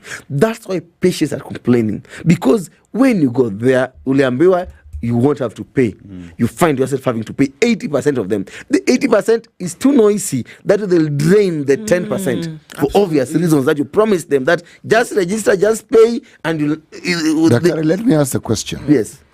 If the government allocated what they said they would to the primary health care, the emergency and critical care, are you therefore saying that SHA would actually work? If government allocated the correct amount of money, SHA would work. Because SHA, the biggest challenge of SHA is financial problems. In that the money that they collect in this shift, first of all, goes 2.5% of the 2.75 goes to some vendor that we don't know. then every single claim you do, 50 shillings is deducted to the vendor again, whom you don't know. So of them combining all the claims and charging once, they separate them and charge individually. Yeah? So, number 3 is that the amount they're collecting is not sustainable. It's common sense that if you only pay when you're sick, if you tell me to pay for 1 year, let's assume 500 shillings, that's 6,000 shillings. Yeah. But I have a broken limb that will spend 100,000 to treat. And right now, people only register when they fall sick. So it's not sustainable. So we must, and also people have learned how to beat the system, the mean testing. I have a friend who, the dad is a very proud lord. When he went to register for the SHA, he said, I have a car, he lives in a stone house, all these things done to him by his son. And SHA told him, pay 3,000 per month. So what the hell? So then the mother tried to register instead, and she lied. Mad house, what? And now they're paying 600 shillings. Now can you see? Kenyans have learned to beat the system. So mean testing cannot work. So we told her that, why can't we have a fixed amount? Then from the fixed amount, tell you that now the rest of you will do the 2.75 cap at maybe 5,000 shillings. Then everybody will be coming on board. Yeah? You're assured of a certain kind of money. Yeah. But no, we decided to go the mean testing way, the 300 shillings way, the uncapped. So you have only 20% of salaried people. And then you carry wonder, the entire burden. And you wonder why then you cannot pay for services when people present themselves to hospital. Yeah. And you wonder why. Yeah. And then the fourth and next was the Public Officers Medical Fund. Yes. Why? Because in 2011, civil servants used to earn their medical allowances around 7,000 per month. But they still have to fundraise when they fall sick. So what do they come together and say? That why can't we put this money together? Then we have a fund managed to us by NHIF. And from 2012, they have enjoyed a very good medical scheme. Teacher, the civil servants, except the teachers and police. And my daughters who are born, I tell you, are beneficiaries of this. And we didn't mind it. Then when the SHA Act was coming on board, they said, let it stop. Of course, as unions and workers, we made noise, and then they gave in. And in November last year, they made the Public Officers Medical Fund, where they took back that money and gave it to SHA to manage it. Tragedy of tragedy is that the government will take this money, but they'll never remit it to SHA. Oh my goodness. And SHA has a formula or an algorithm that by 9th of every month, if they don't receive the monies, they lock you out of the system. So you have not received your money, but government has not given government the same money. So that same government called SHA is denying you the services. The services to go through. It's just a big joke, and workers have to suffer and pay with their lives for it. Let's take a break at this point. Dr. Dennis Miskela is the Deputy SG at the KMPDU, and we're having a conversation. All right, so what happens with health? We're going to come back and talk about, you said come May, everybody is going to down their tools. We're going to call for mass action if some of these things are not sorted out. We'll look into the details of that and what it would mean when we come back from this. Is 24 minutes to 8 o'clock.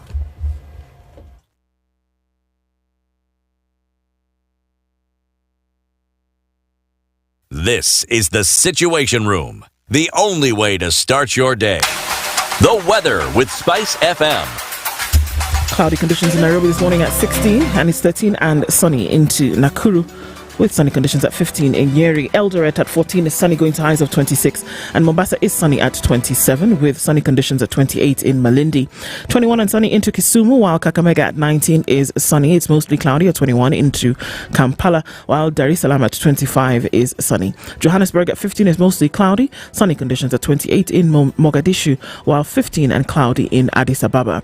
Lagos is cloudy at 28 with partly cloudy conditions at 23 in Kinshasa. Chilled Spice.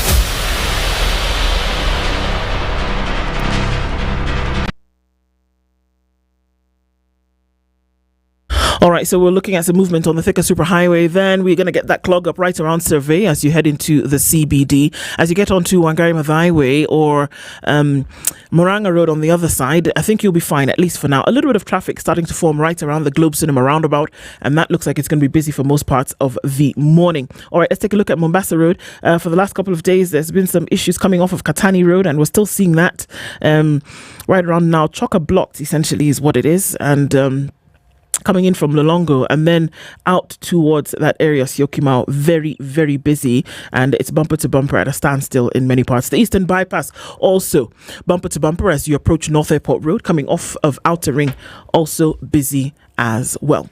let's keep keeping an eye on all of this as we go through traffic hour this morning. SpiceFM KE on X, #The Situation Room. Mature, intelligent talk every morning. Spice up yourself.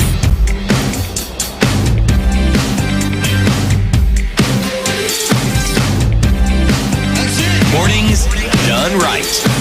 94.4 Spice FM, Nairobi. The Deputy Secretary General of the KMPDU, Dr. Dennis Miskela, is our guest this hour. And we're looking at some of these pertinent issues. And my mind just goes back to what we started with at the beginning of all of this when we talked about a child who is in hospital and, the system goes off. You cannot take care of them. A mother who is giving birth and it's not. Those are the real issues that we're having to deal with when we talk about health, that you cannot claw back on when a life has been lost or somebody's life has been altered when it comes to an illness that they've not been able to get the medical treatment for. And now, not just those who go to seek health, but those who then give the service, doctors, nurses, clinical officers, across board. Those who say, okay, at least pay us something.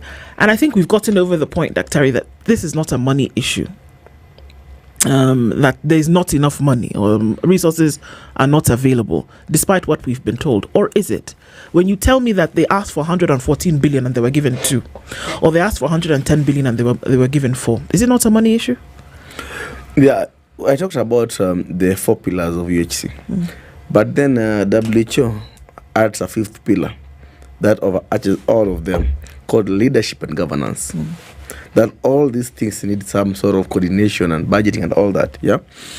And the HRH, the Human Resources for the Healthcare, is a very, very complex thing because you have almost 19 cadres treating one patient, yeah?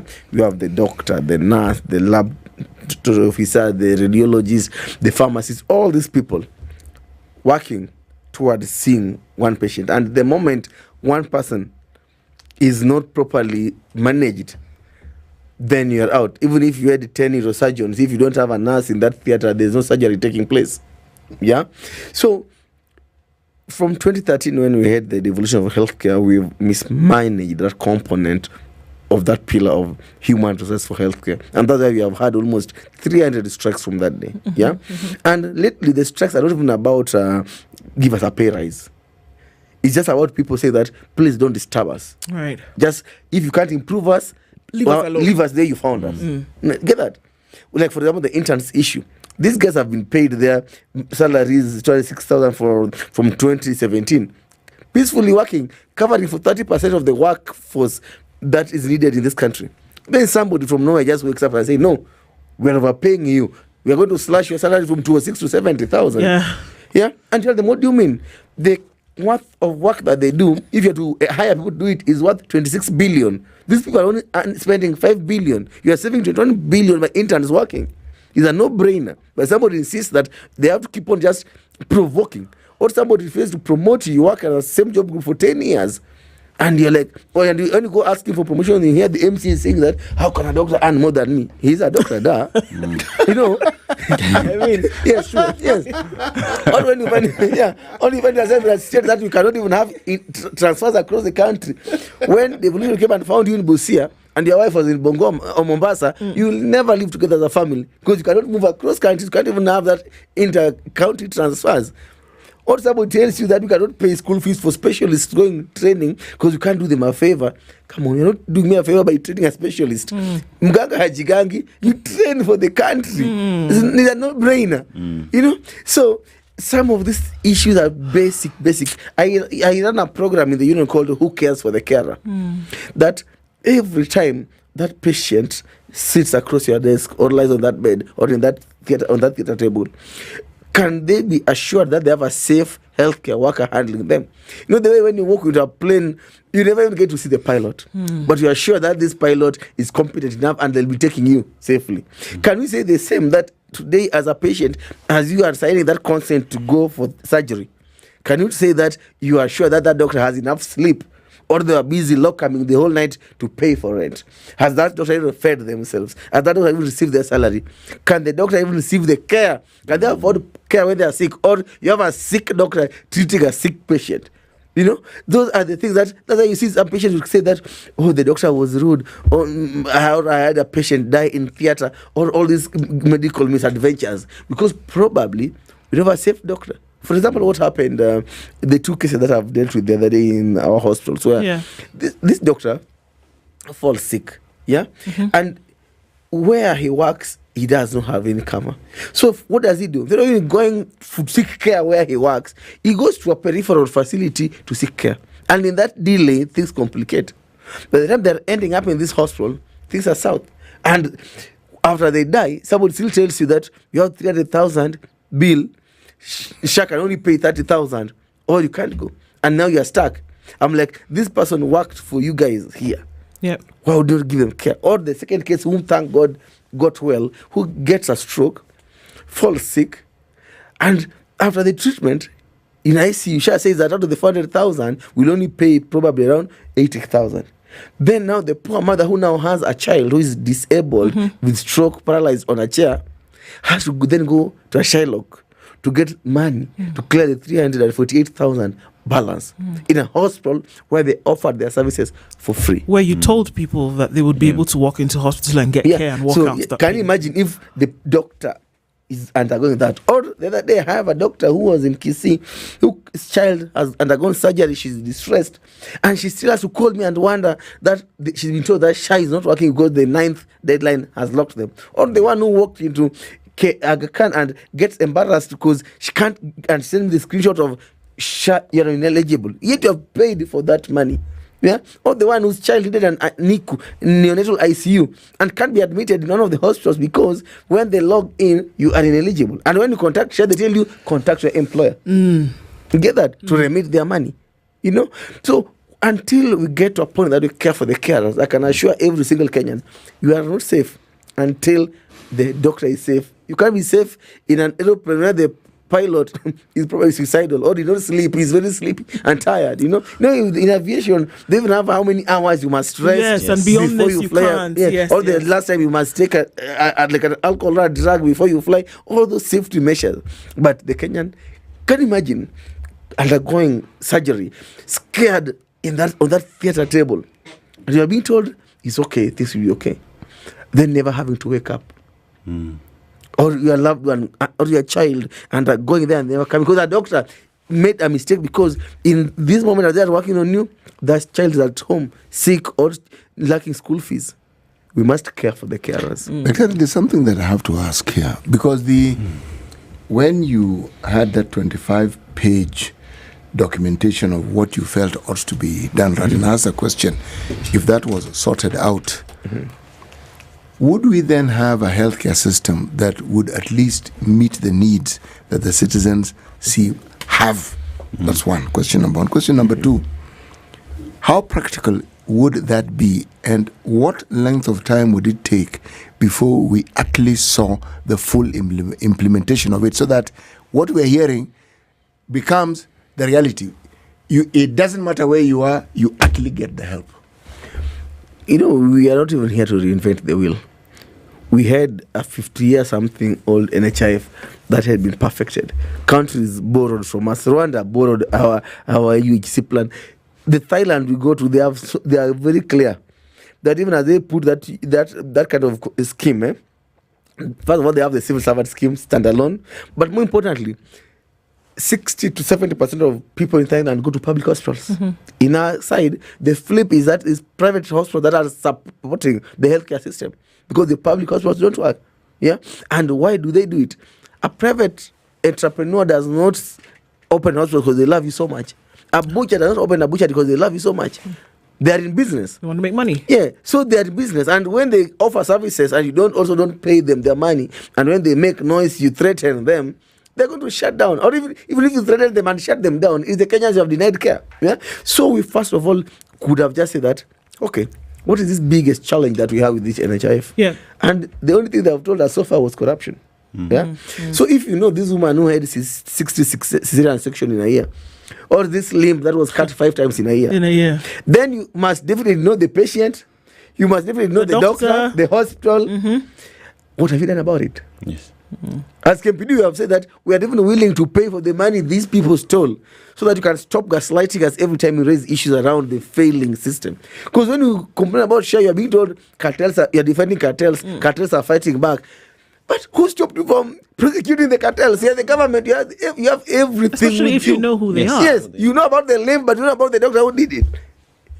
Let us stop being dishonest around healthcare because you cannot PR your way out of a bad healthcare system. Yeah, and I keep on saying that this government, their Waterloo, what will finally make them come down is their decision to be tone deaf on Kenyans crying about healthcare, because the patients can't be wrong, the doctors can't be wrong, hospitals can't be wrong, bishops can't be wrong. That the only right person here is a politician who has a private medical cover.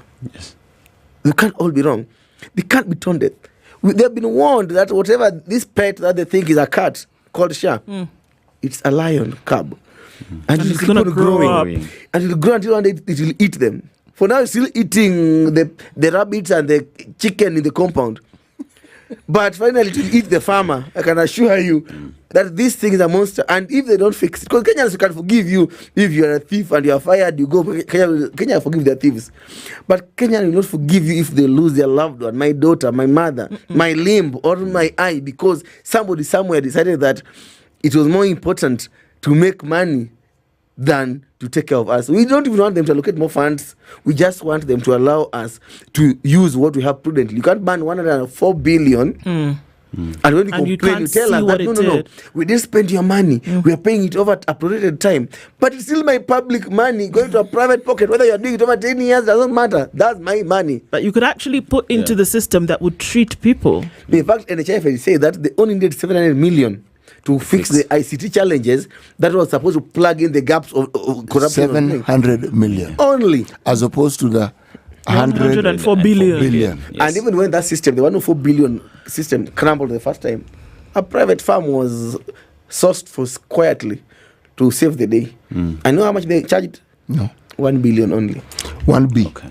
And that was saved the day when the 104 billion system was not picking up. So we have to be genuine. We live in a country where times are tough. We know that times are tough. We know government is broke.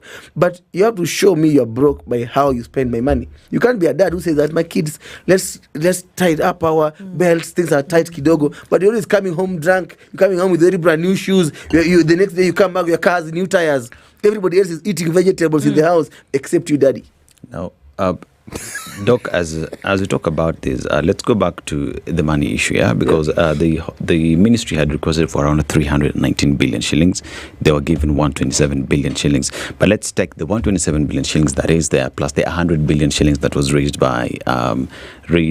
through SHA. Now, as we have this discussion, there is an issue on how these, say, 227 billion shillings has been spent, and there are existing gaps on where that money went to. So as we talk about the inadequacies with SHA and SHIF, you're calling for, let's go back to NHIF because it worked. But the government clearly, these are policy moving forward. So what is in it for medical workers and Kenyans, because they want to know what's the way forward? Yeah. The budget issues have been a challenge from when government committed to spend 15% in Abuja. Yeah, and then things got compounded. The problems in 2013 with the devolution. Right. Because governors were told by the former President Uhuru Kenyatta and the Transition Authority that let's unbundle these functions which have been devolved. Let's cost them. Then we devolve them kidogo as we give resources. But governors led by Isaac Ruto of Bomet, it was very little those days, said no, you're against devolution, give us, we want to take it and run with it. Because in their mind they thought that healthcare is like when they see the big hospitals in town, money minting and all that. So they took it. Uhuru said, okay, you want it, take it. Now they found themselves with a function without resources. So that healthcare is 90+% devolved.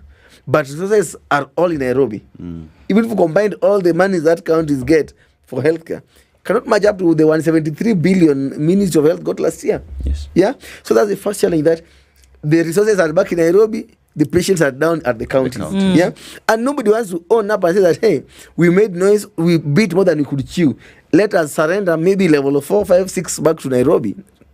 You saw in Kisumu now they surrendered GTRH, Russia, back. Yes. And we're challenging that they should be surrendering more because clearly somebody cannot give you 10 billion and expect you to do development, use more than 60% on paying salaries. It's not going to work. And some poor people who most of them are going to be coming to the hospital and you have to waive their medical bills because if you detain them, you're still going to feed them anyway. I mean, there's so many pots that are boiling at the same time, isn't it? Yes. I mean, we have this whole issue where patients unfortunately going to hospital, and this is not just a Nairobi issue. This is around the country and not able to access, number one. You have medical practitioners, across board, whether we talk about interns, clinical officers, I mean, doing the thing. Nurses just complain. It just seems to be cyclical in nature, these complaints that we see. There is not one that takes precedence over the other in terms of the urgency with which it needs to be fixed. Do you think that government as an entity, because they are the ones having to deal with this, the framework setup and maintenance is a government role, are they overwhelmed or out of their depth? Sometimes I want to think that overwhelmed, but no. I think that this thing is by design. There's somebody who is intentionally collapsing the public healthcare system to drive people to private healthcare system. I can dare say that because some of these are so basic. For example, how come that you'll always see the leaders of government, the president, they'll go to border summit, they'll go to headmasters and teacher summit in Mombasa. You'll never hear about healthcare summit. And when they finally did one in Karen, they were just government alone. Did you ever see workers there? They're just government people. And we ask them, where are the workers in this so-called summit? Could have just sorted this thing by writing memos to each other across departments. So the fact that we have even offered this share, we told the government, the president, that come, we are willing to sit with you for free, tell you where the challenges are, tell you what needs to be done. Once you commit them, we'll personally, as Ms. Keller and our colleagues, go and tell Kenyans that this has been sorted. Now let us register. Kenyans don't trust their politicians. So the moment you tell a politician to come tell me to register for SHA, if my policy is this, what a politician tells me to do, I do the exact opposite. You get that? So Kenyans will not register because some MP came with the checkbooks for bursaries and I register. The healthcare workers can be the biggest champions for SHA as long as the government is willing to sit and hear that. What is your experience? What are the challenges? But every single time we've tried to engage SHA and the Ministry of Government to tell them the gaps, they don't listen, but they have answers. And most of the people in that SHA are theorists. Ministry of Health has serious technocrats who could help them with this SHA thing. But no, there's some people somewhere who seem to know everything except how to solve the problem. A former SG has now been nominated to be the PS at Medical Services. Do you think that this might, understanding the intrigues from when he was in the trenches as well, and then still, working through the medical process at Nairobi, do you think that it might make a difference? Because having understood the things that you're talking about now, Ms. Keller, would he then, do you think it would make a difference? One thing I have to give to the president on the recent past is the way he has tried at least to show the healthcare workers that he now is ready to have serious people help him. The fact that he has acknowledged that mistakes have been done in the past. And as a union of healthcare workers, we are extremely happy with his recent appointments. From when he got the Dr. Deborah at the ministry, she understands the system, to when they got Nyikal in the committee, Dr. Nyikal, now Dr. Luga coming on board. Then Mudhoni, she's not a medic, but she's extremely good. She can communicate it, she has her heart in the right place, she's been able to balance the workers. And we have DG Amoth, also another doctor. The only thing now left is for them to be left alone to do their work. There's too much interference sometimes. When you hear people saying that Wazir is clueless, it's simply because I'd be clueless too with my clever mouth here if you made me a CS, and every time I'm getting phone calls from private interests whom you can't ignore because they have a big brother somewhere watching. They have to be let to do what they are trained and what they need to do. And I can assure you that it's going to be a very, very interesting boardroom having my emeritus SG across, the guy who did the CBA with his signature down there. And I'll be reading for him and quoting his words. I want to see, oh Lord, I hope they'll televise that bit of it. Yeah? I want to see how the border will be pushing back on a CBA that she benefited when she was a doctor in KNH or Ramoth. Yeah, it's going to be a very, very interesting space going forward. But in all these, let's know that public office, we hold it in public trust. Hizi si vyeo vya kujiekelea. Don't be a boss, be a servant. Absolutely. And above all, know that at the end of the production chain, there's a patient, a mother who might not have a voice to sit here and complain, who might not have a phone to tweet about it. Let's think about them every day as we sit in those offices in the morning when we are going to serve them. Last one, Dennis. Briefly, what will it take for you to rescind your decision on downing your tools? Oh boy, let me tell you. Downing tools is not the problem. Yes. A strike is not a sign of a broken down communication negotiation. A strike is a cornerstone upon which meaningful conversations take place. Because when now this stubborn employer who does not want to listen sees that they are going to lose something, then they are willing to sit down and have a serious talk. So trust me, strikes are part of talks.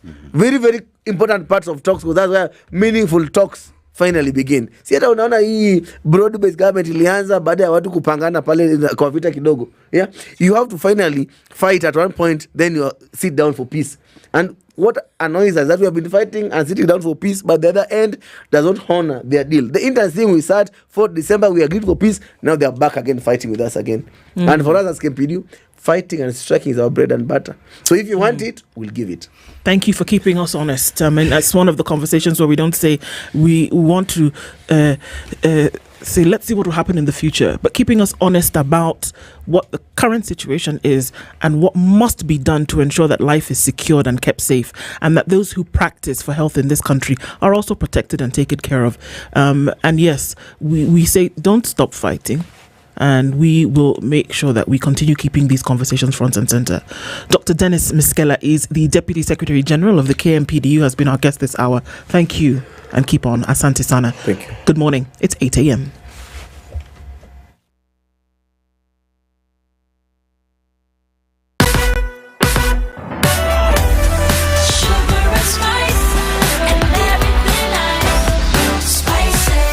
Spice up your life.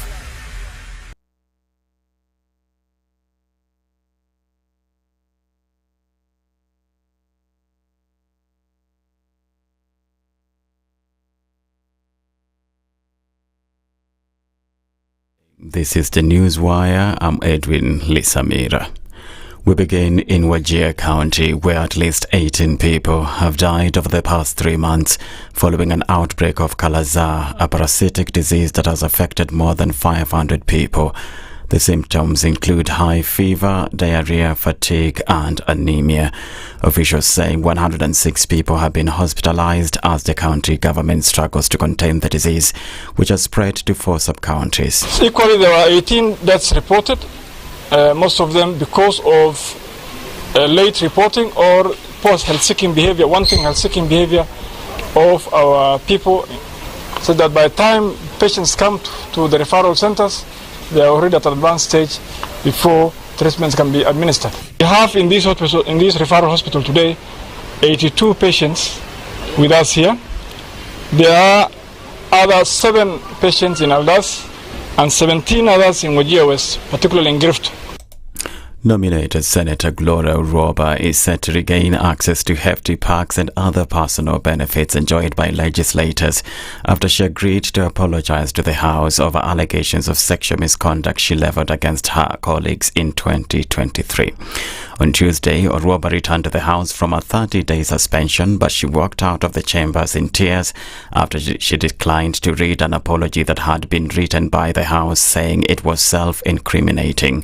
She, however, returned to the House on Thursday and read the prepared apology, saying she'd reached the decision after consultations in and outside the Senate. I, Senator Gloria Uroba, hereby tender my unreserved apology to this Senate, honorable senators, clerk of the Senate, and the Secretariat of Parliament for having acted in a manner which pursuant to Section 16E, I therefore beseech to be admitted to the chamber. I thank you. And submit. Senator Gloria, you are hereby admitted back to the chamber. In a major win for students who sit KCSE examinations, the government now wants them to pick their certificates from the offices of sub-county directors of education. Education CS Julius Ogamba told MPs that he wants the issuance of KCSE certificates removed from schools after it emerged that principals defied directives not to withhold the papers. It comes amid growing pressure from MPs for the government to compel school heads to release certificates being withheld over unpaid school fees. MPs argue that thousands of former students are unable to secure jobs or further their education because their certificates remain in school custody. But school heads have argued that institutions are owed over 20 billion shillings in unpaid fees, making it difficult to release the certificates without financial implications. Kirinyaga Governor Anne Wairimu has defended her administration for spending 4 million shillings on breakfast for revenue collectors after the County Public Accounts Committee Chair Senator Moses Kajwang put the county on the spot over the amount.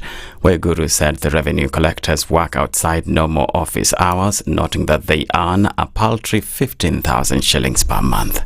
These revenue collectors, we only pay them 15,000 shillings per person. Sasa nataka muniangalie 15,000 alafu wakote pesa ifike 700 million shillings. Now they have to be at the market at 4 a.m. Lori zikiingia zikiweka mizigo wachukue tax. And then you tell me I don't give them a supplement to have breakfast. I have no apologies to make about that.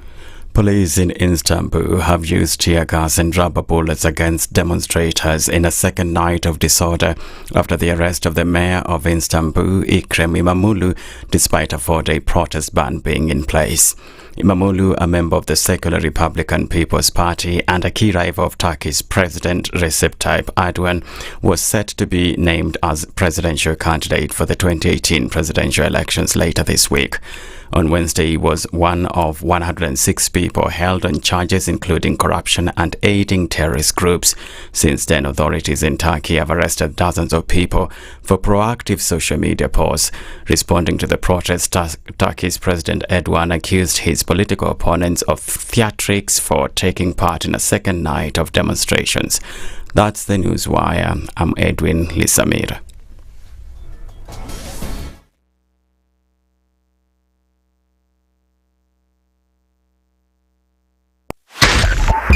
.5 Spice FM, Kisumu.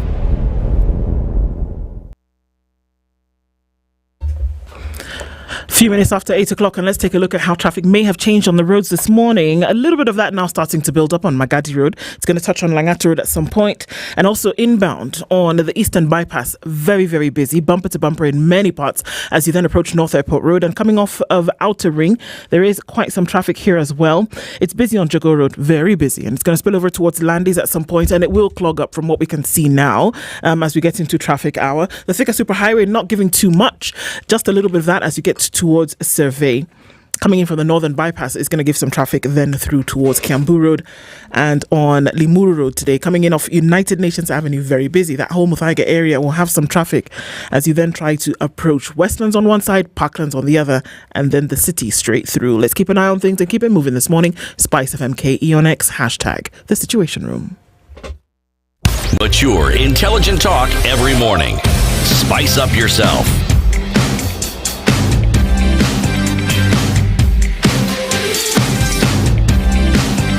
Mornings done right.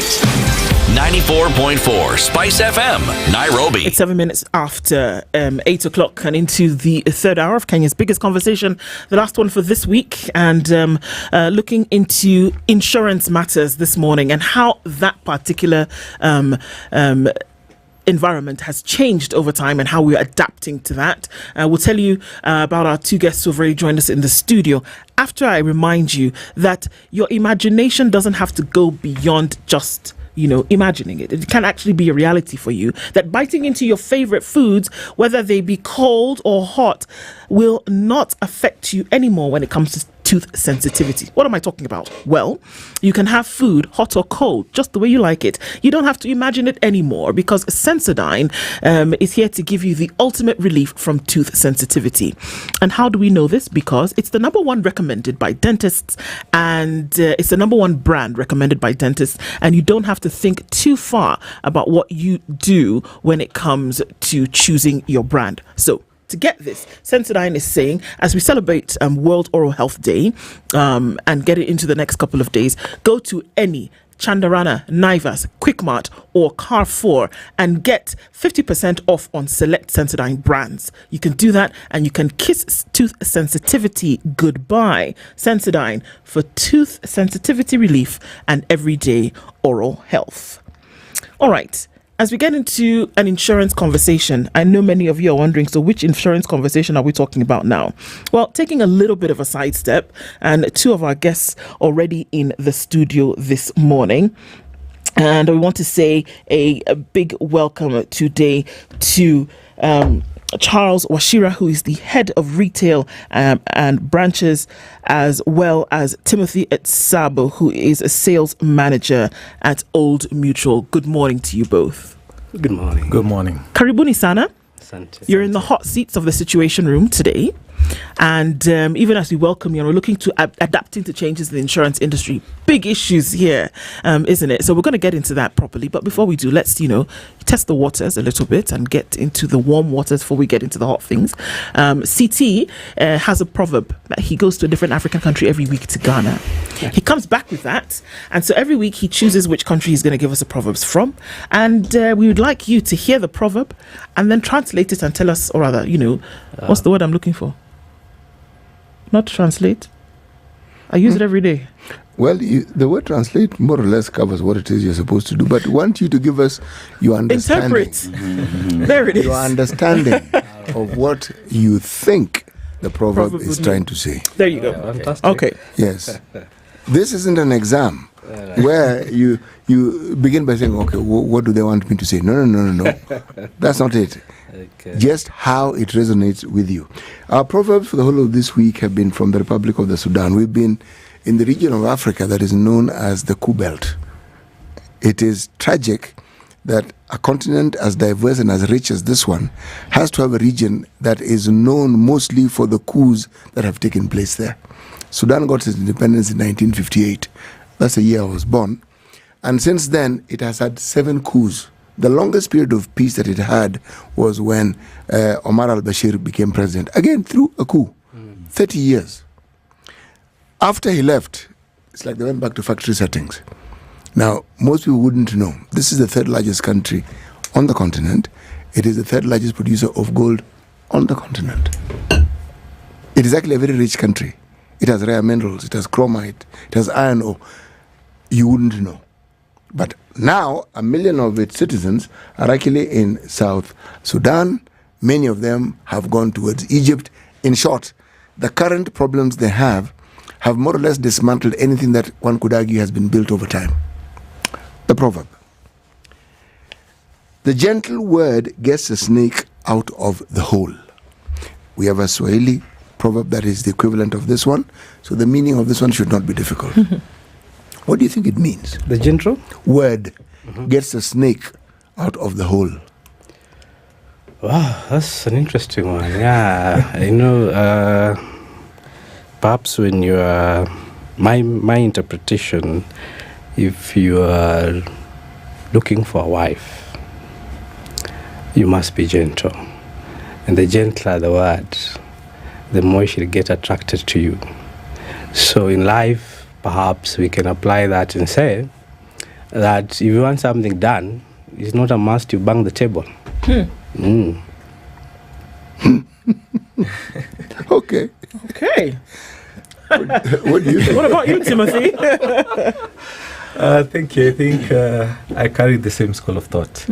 At times, it's not all about the muscle. And I think in Swahili, as I could interpret, maneno matamu hutoa nyoka pangoni. So my interpretation would be, do not respond to a mosquito bite with a hammer. I think people are going through a lot, And I think the noble thing to do is having a conversation rather than flexing the muscle. Absolutely. Yeah, that's my interpretation. Sounds great. Sounds great. And, thanks for sharing those interpretations with us. Can you be wrong? No. The interpretation can't be wrong, even if you try. There you go. Because all we're asking you is to tell us how it resonates with you, and whatever you tell us, we will take it. That is how it resonates with you. Absolutely. But you're both spot on, really. Yes. Applicable across the board.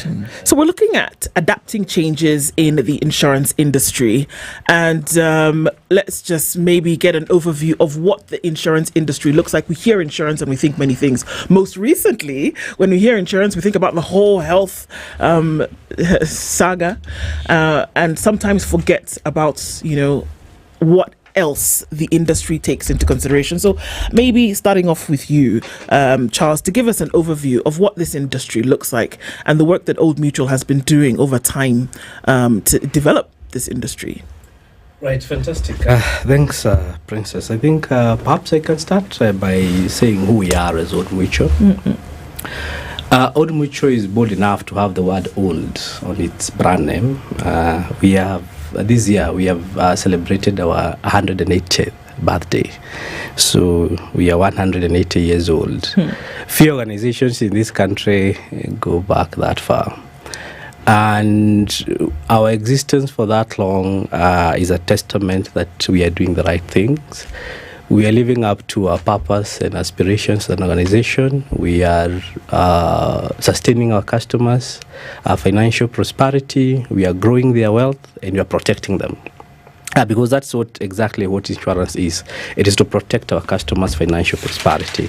The reason why you take an insurance cover is ideally for you to have the peace of mind that I'm going in to start a business. So if something happened in that business, then there's someone who is there to cover up for me. In case there's a loss, for example, a fire got this building, then the insurance will come and take you closer to where you are in terms of your financial position.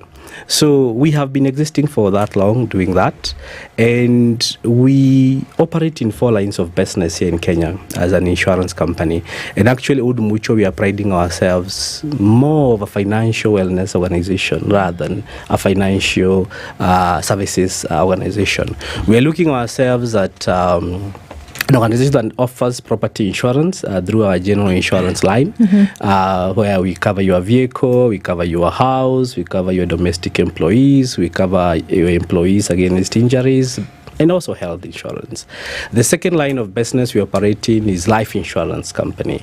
In our life insurance company, here is where we are taking care of long-term needs of our customers. These are like education policies, for example. You can take an education policy for your child. At a certain time in future, you will be able to be paid from the savings that you have been making to that policy. So that is long-term. The third line of business is investment. Here is where you have some cash. If CT has some cash somewhere, you want to put somewhere, he can bring it to us, either in Kenyan shillings or in dollar-denominated kind of fund. We are paying handsomely, around 12% in Kenya shillings, around 5% in terms of rate of return in our dollar-denominated investment fund. And many other investment, including several other alternative investment, including investing in the green energy sector. That's where we are looking big. The fourth line of business is Faulu microfinance. I think fewer know that Faulu is owned by Old Mutual. Actually, a very big stake of Faulu is Old Mutual. It's only that we never changed the brand Faulu. We just retained it as it is, so that there is continue resonating with its market niche. So that's our banking arm is Old Mutual. So you can see Old Mutual is not necessarily an insurance company, it's more of a financial wellness organization, cutting across all the spheres of our financial needs. Beyond that, it's also good to say that Old Mutual General Insurance Kenya is a market leader is at half 1 2024. The IRA report put us in the pole position, and we are proud and thankful to our customers for that support they have given us, and also a big shout to our intermediaries because most of our business is through is intermediated through our intermediary, maybe it be agent or brokers or banks. So again, that is something that we pride ourselves in because we support our customers and also our agents so that they can put us in number one. Being number one is easy in class. Being number one was easy, but maintaining yourself there is a big thing. Yeah. So again, we cannot sit back and say we are number one. We must continue serving our customers and talking to them and engaging them and co-creating solutions with them. Just to mention also, this week actually we released our financial results, and we are proud of the kind of things we have done. We have grown our profit before tax by 85%.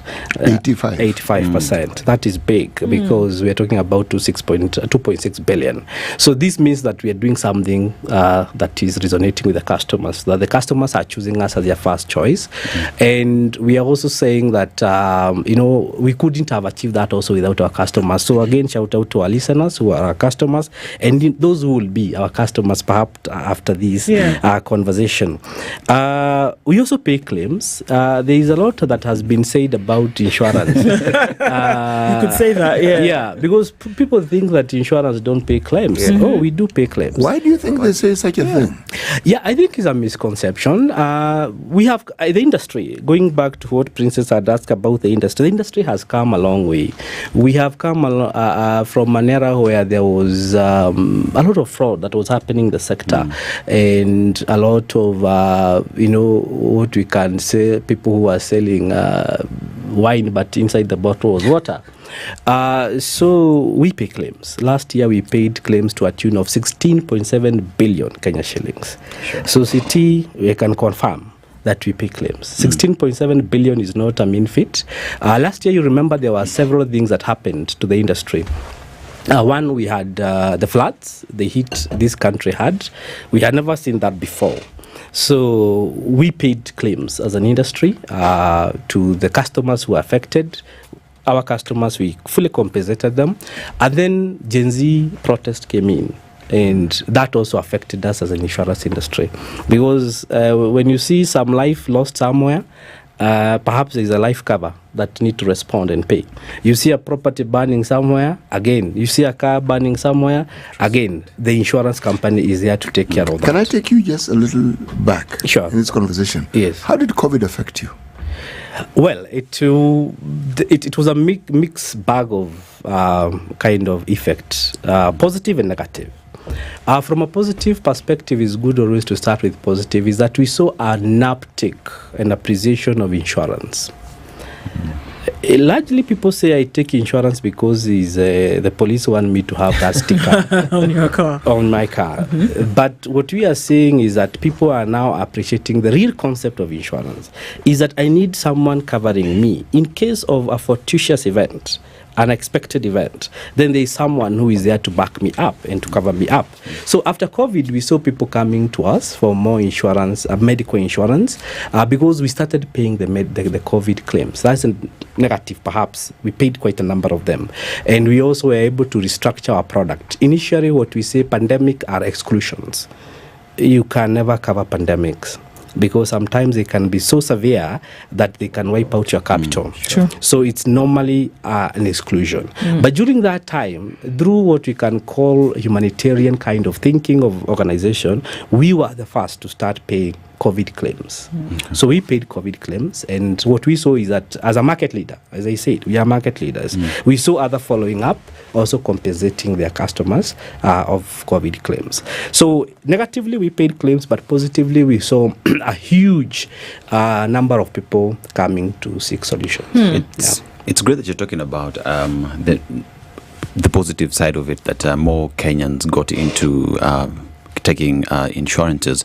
But then again, there is the aspect of insurance penetration in the country still remains low. Kenyans do not have information on the importance of having insurance, because like you're saying, we only need it because ni polisi anataka, but you don't look at it in terms of it is what we need on a daily basis. Sure. So in terms of just bridging that gap and ensuring that more Kenyans knock on your doors to take these claims, perhaps what would be your strategy around that?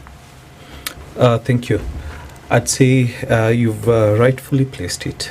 Currently, I think Kenya, we are staggering between 2.3 to 3% in terms of insurance penetration.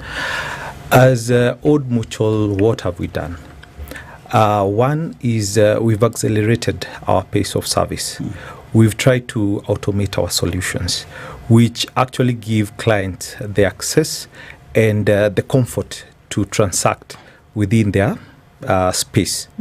One of the things that we've been proud of, they just concluded Aki Awards. This is one of the most prestigious awards within the Kenyan insurance industry. And Old Mutual, we were privileged to bag the insurance category award, Insurance of the Year. We were second runners-up. So what does this mean? The main mandate that Aki has put into place is to generate penetration into the insurance market. And as Old Mutual, what we've anchored ourselves into is to partner with reputable service solution providers, and these are the agents, because this is their event. We had the privilege to have 2 representatives in that docket who actually bagged Agents of the Year award. And if you may allow, I'll just wish to pass special recognition to Karo Karanja, who was first runners-up, and Beatrice Kariuki, who was second runners-up as Agent of the Year. So what this tells us is, as Old Mutual, we are playing a pivot role in terms of pushing penetration within the insurance market in Kenya. As well, we are also listening to what our partners are saying, because we are reminded that quite a huge number is represented through intermediaries. As Child has mentioned, our business is probably intermediated, and agents that participated in this particular forum, it attracted more than 1,000 qualified and worthy intermediaries. So as Old Mutual, having produced 2 of the topmost performing intermediaries, it means we are playing the role in terms of pushing insurance penetration. I'd like to understand, by the time somebody gets to the point where they're being given an award as an outstanding agent, what have they done? It's a lot of work that goes into it, as I can tell you for sure. For you to be recognized, there are several metrics. There's a criteria that the AKI, Association of Kenya Insurance, have developed. Is a level playing ground for intermediaries so that they can be able to, whoever meet the criteria, they are able to win. So one thing that they do measure is the number of policies you have sold, and as an agent. So sold or sold and paid for? Complete, sold and paid. When I say, I'm a salesman. A sale is not complete without a check. Without a check, sure. So it's sold and paid for.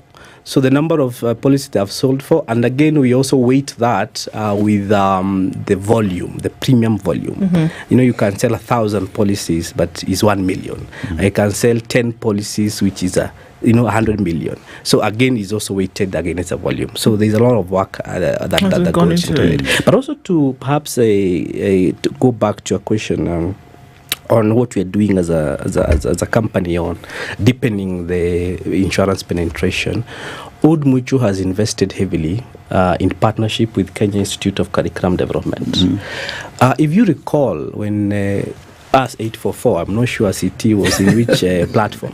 When the 844 began, I was a high school teacher teaching secondary schools. Yes, so fantastic. You've asked and I've answered. Yes. So that's where it found me. Fantastic. Yes, I was teaching when it then, and thank God you are teaching CT. That time, no one taught us about financial literacy. I can't remember. It was just a mention, like insurance was just a mention in some business courses somewhere in secondary school. So what Mucho have done is that in part of our foundation activity, we have invested heavily with Kenya Institute of Curriculum Development, where we are training, we have embedded financial literacy in the curriculum, so that as junior secondary schools, they go on their learning, there is some mentioning of financial literacy in that. Wait. Just mentioning. Okay, let me see. Teaching. I think mentioning is what was there in 844. This is a curricula for financial literacy embedded in the junior secondary school. How did this thought come about? The reason why I'm asking, we have people who come here from all sectors. Sure. And we always ask this question, and you've answered it today. This thing is important. How do you partner with KICD or the educational sector to make sure that these values are instilled in students at a very young age? Yes. How did Old Mutual arrive at the point where they're actually implementing this? The reason why we came to that, another very good question, CT. The reason is actually relating to what the question he asked. Once you get out of university and you start getting your shillings, or you start working, you get starting your shilling, you don't have any financial education on how you are going to manage your resources. So we felt that it's important to start instilling the discipline of financial management from an early age, so that as you go on with your life as a student and you go to the labor market or to the job market, you start earning, you're able to manage the finances that you have, including what you consume now and what you are saving to consume tomorrow. Because the era we are seeing is that, you get your money today, you run to the next car showroom to get your Subaru.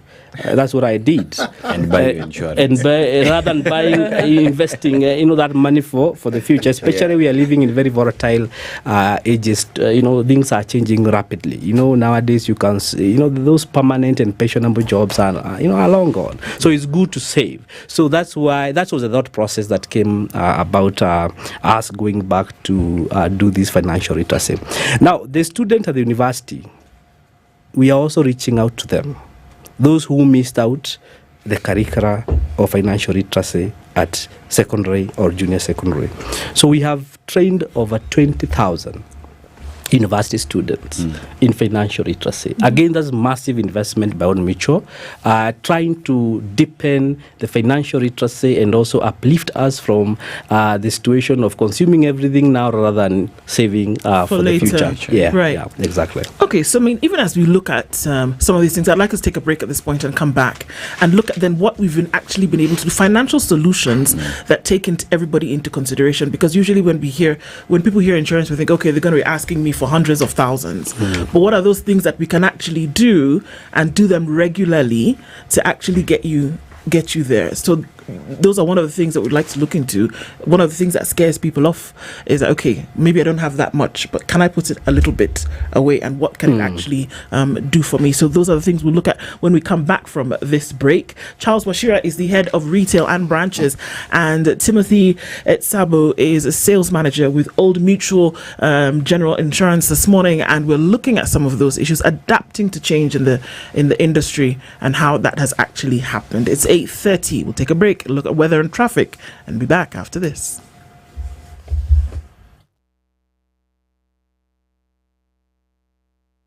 This is the Situation Room, the only way to start online, mobile, and on radio. Twitter at SpiceFM KE.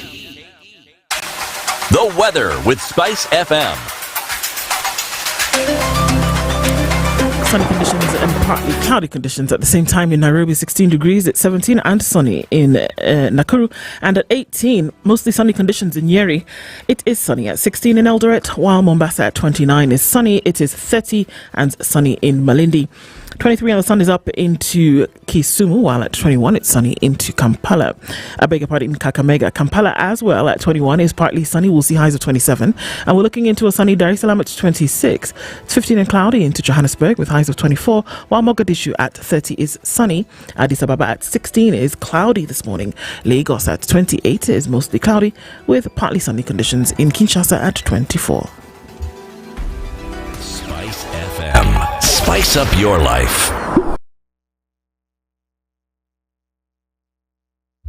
We're still in traffic hour. Take a quick look at what's happening coming off the Eastern Bypass. That was pretty heavy earlier, but as you get then towards North Airport Road, it's going to really slow down and hunker down to some traffic, and it's bumper to bumper as you then go towards the Cabanas interchange. It's also affected by traffic that's coming off of Outer Ring.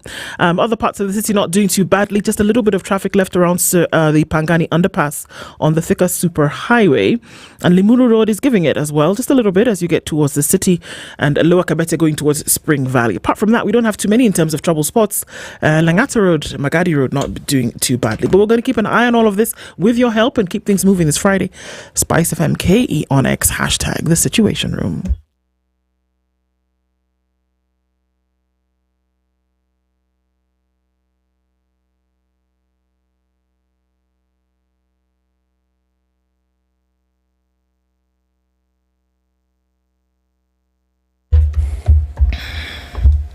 At 27 minutes to 9 o'clock, having a conversation this morning with Charles Washira, who's the head of retail and branches, Old Mutual General Insurance, as well as Timothy Etsabu, who is a sales manager. So, I mean, just as we're going to that, Timothy, a lot we hear insurance and we say, okay, well, I'm going to be asked to pay, a pretty hefty chunk of change to be able to have that insurance. How has that changed over time to bring in Kenyans and their needs vis-a-vis the insurance demands? Thank you. I think part of it talks to resonating with what Charles has mentioned in terms of insurance financial literacy. I think research has shown majority of the students actually in our learning institutions use or pass through 16 years of academic life being taught about, having that good job and earning good money. But little is told about how to invest and how to grow your wealth and protect it. What have we done as Old Mutual? We've seen the gap in the market, and what we've come to realize is that we need to tailor-make our products that resonate with the current trending needs of our clients. So as Old Mutual, we are a composite company that deals with various lines of business. Under the life insurance company, what we've done, we've tailor-made products that actually truly resonate with our clients. One of them being the funeral cover. Our perception has it that, we do the traditional way of contributing, forming WhatsApp groups. But the question is, how much can you raise to cater for this? We have an insurance solution that comes in to cater for the funeral benefit. And the premiums are not much. We are very flexible to the common mwananchi, I can tell you, CT. At a premium of 496, you can acquire a policy that pays you 50,000 shillings. And what we need to do is push these... One-off? Yes, it's a one-off payment. Was it yearly? Yearly, yes. Okay. So it's an annual premium of 400 shillings, and this is what we want to push out there.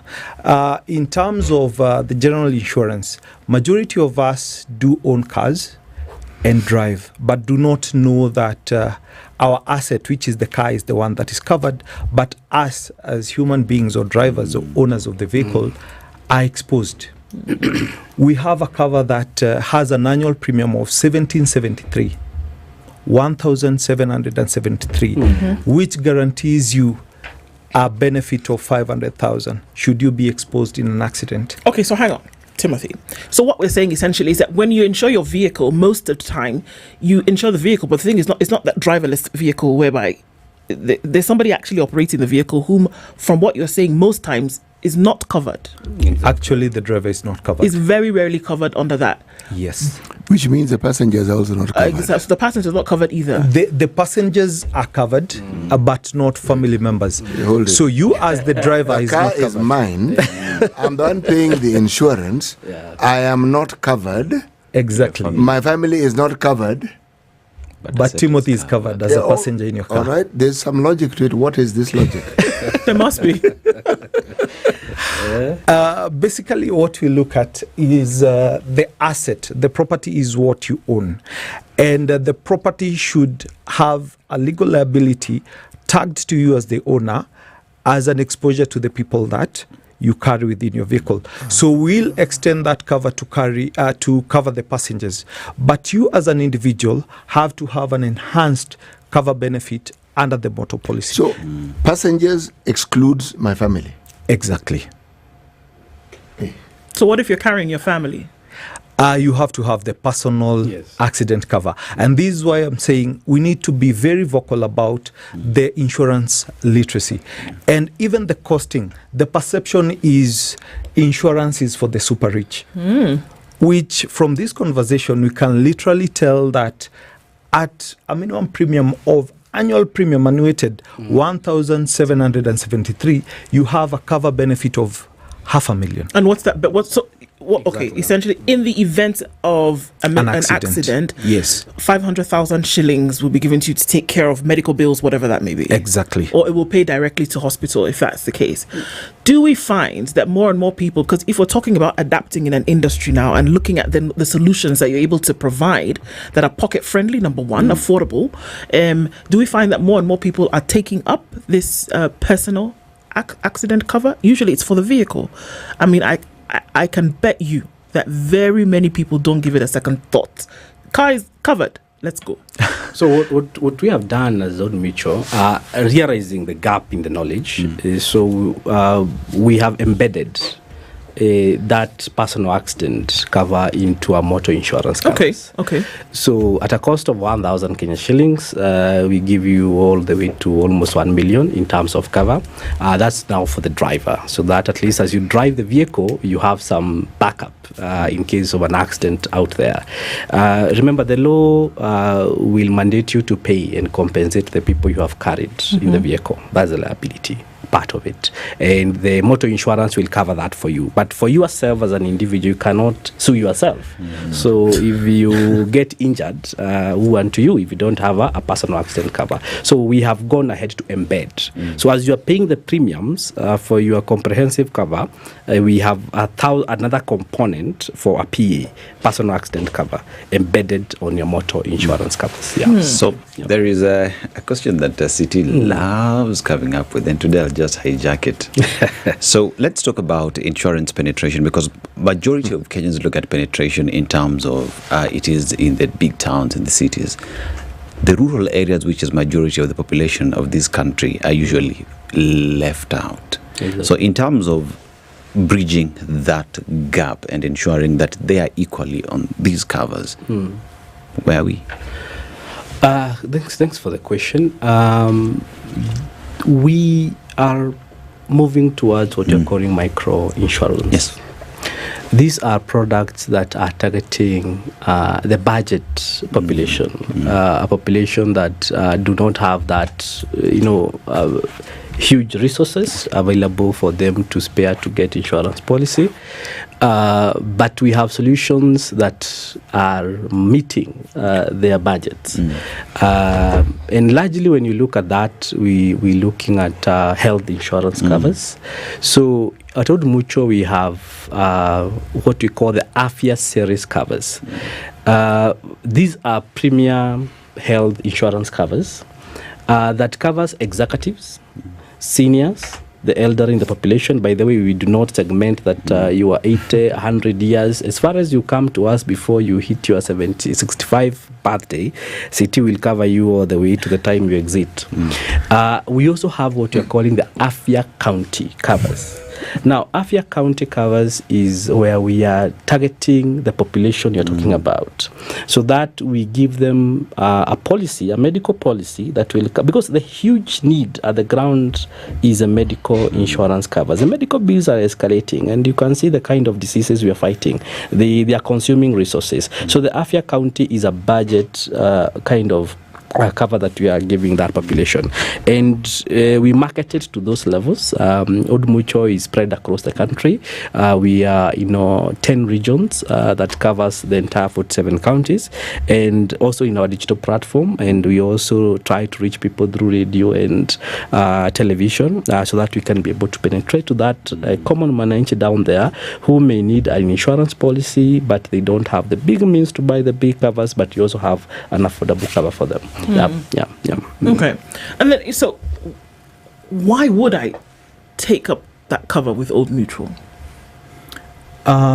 First of all, the word Old Mutual, just from the word old itself, means that we've been there, tried and tested. We are celebrating 180 years for doing the right thing. Why Old Mutual? I think from our victory condition, we are very categorical that we are obsessed with customer centricity. Our customer, our gatekeepers in terms of business, and we look forward serving them to the best of our ability.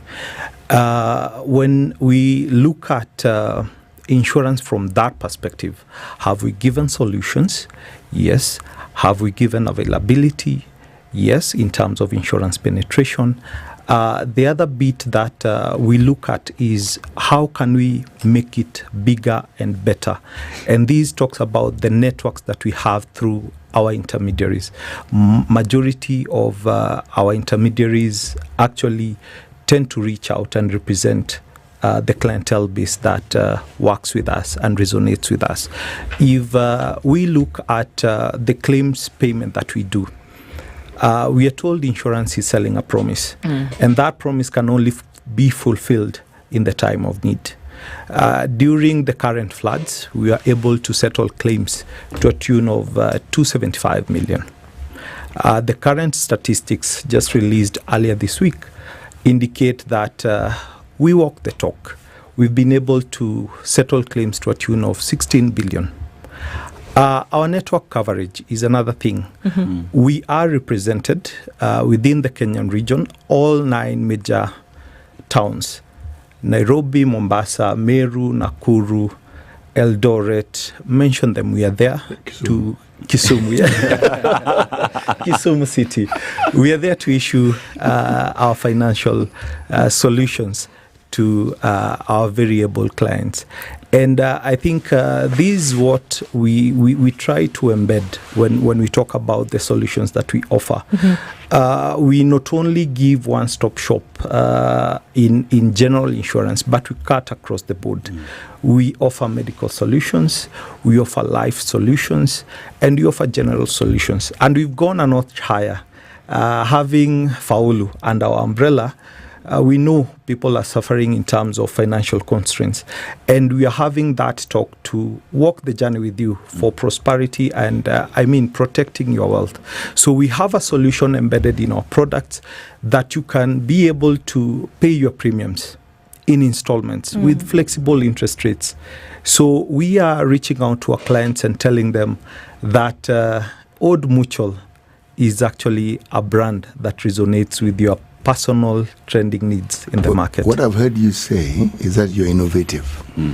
You come up with solutions that meet the needs that the everyday mwananchi has. That's one. Sure. You've also said that in addition to this, you actually go out to find out what the mwananchi needs before you prefer a solution. Okay.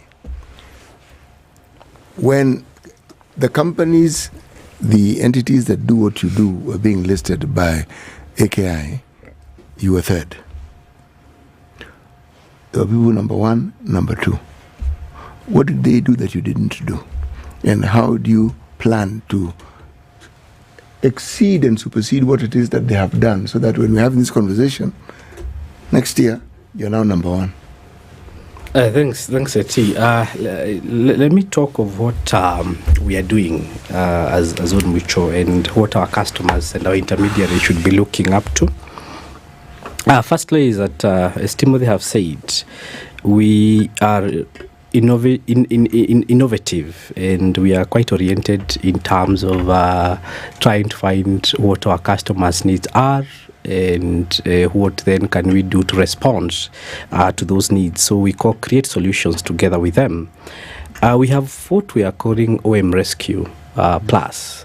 OM Rescue Plus is a new baby in the block of Old Mutual. What OM Rescue Plus is doing is embedded again in our motor insurance.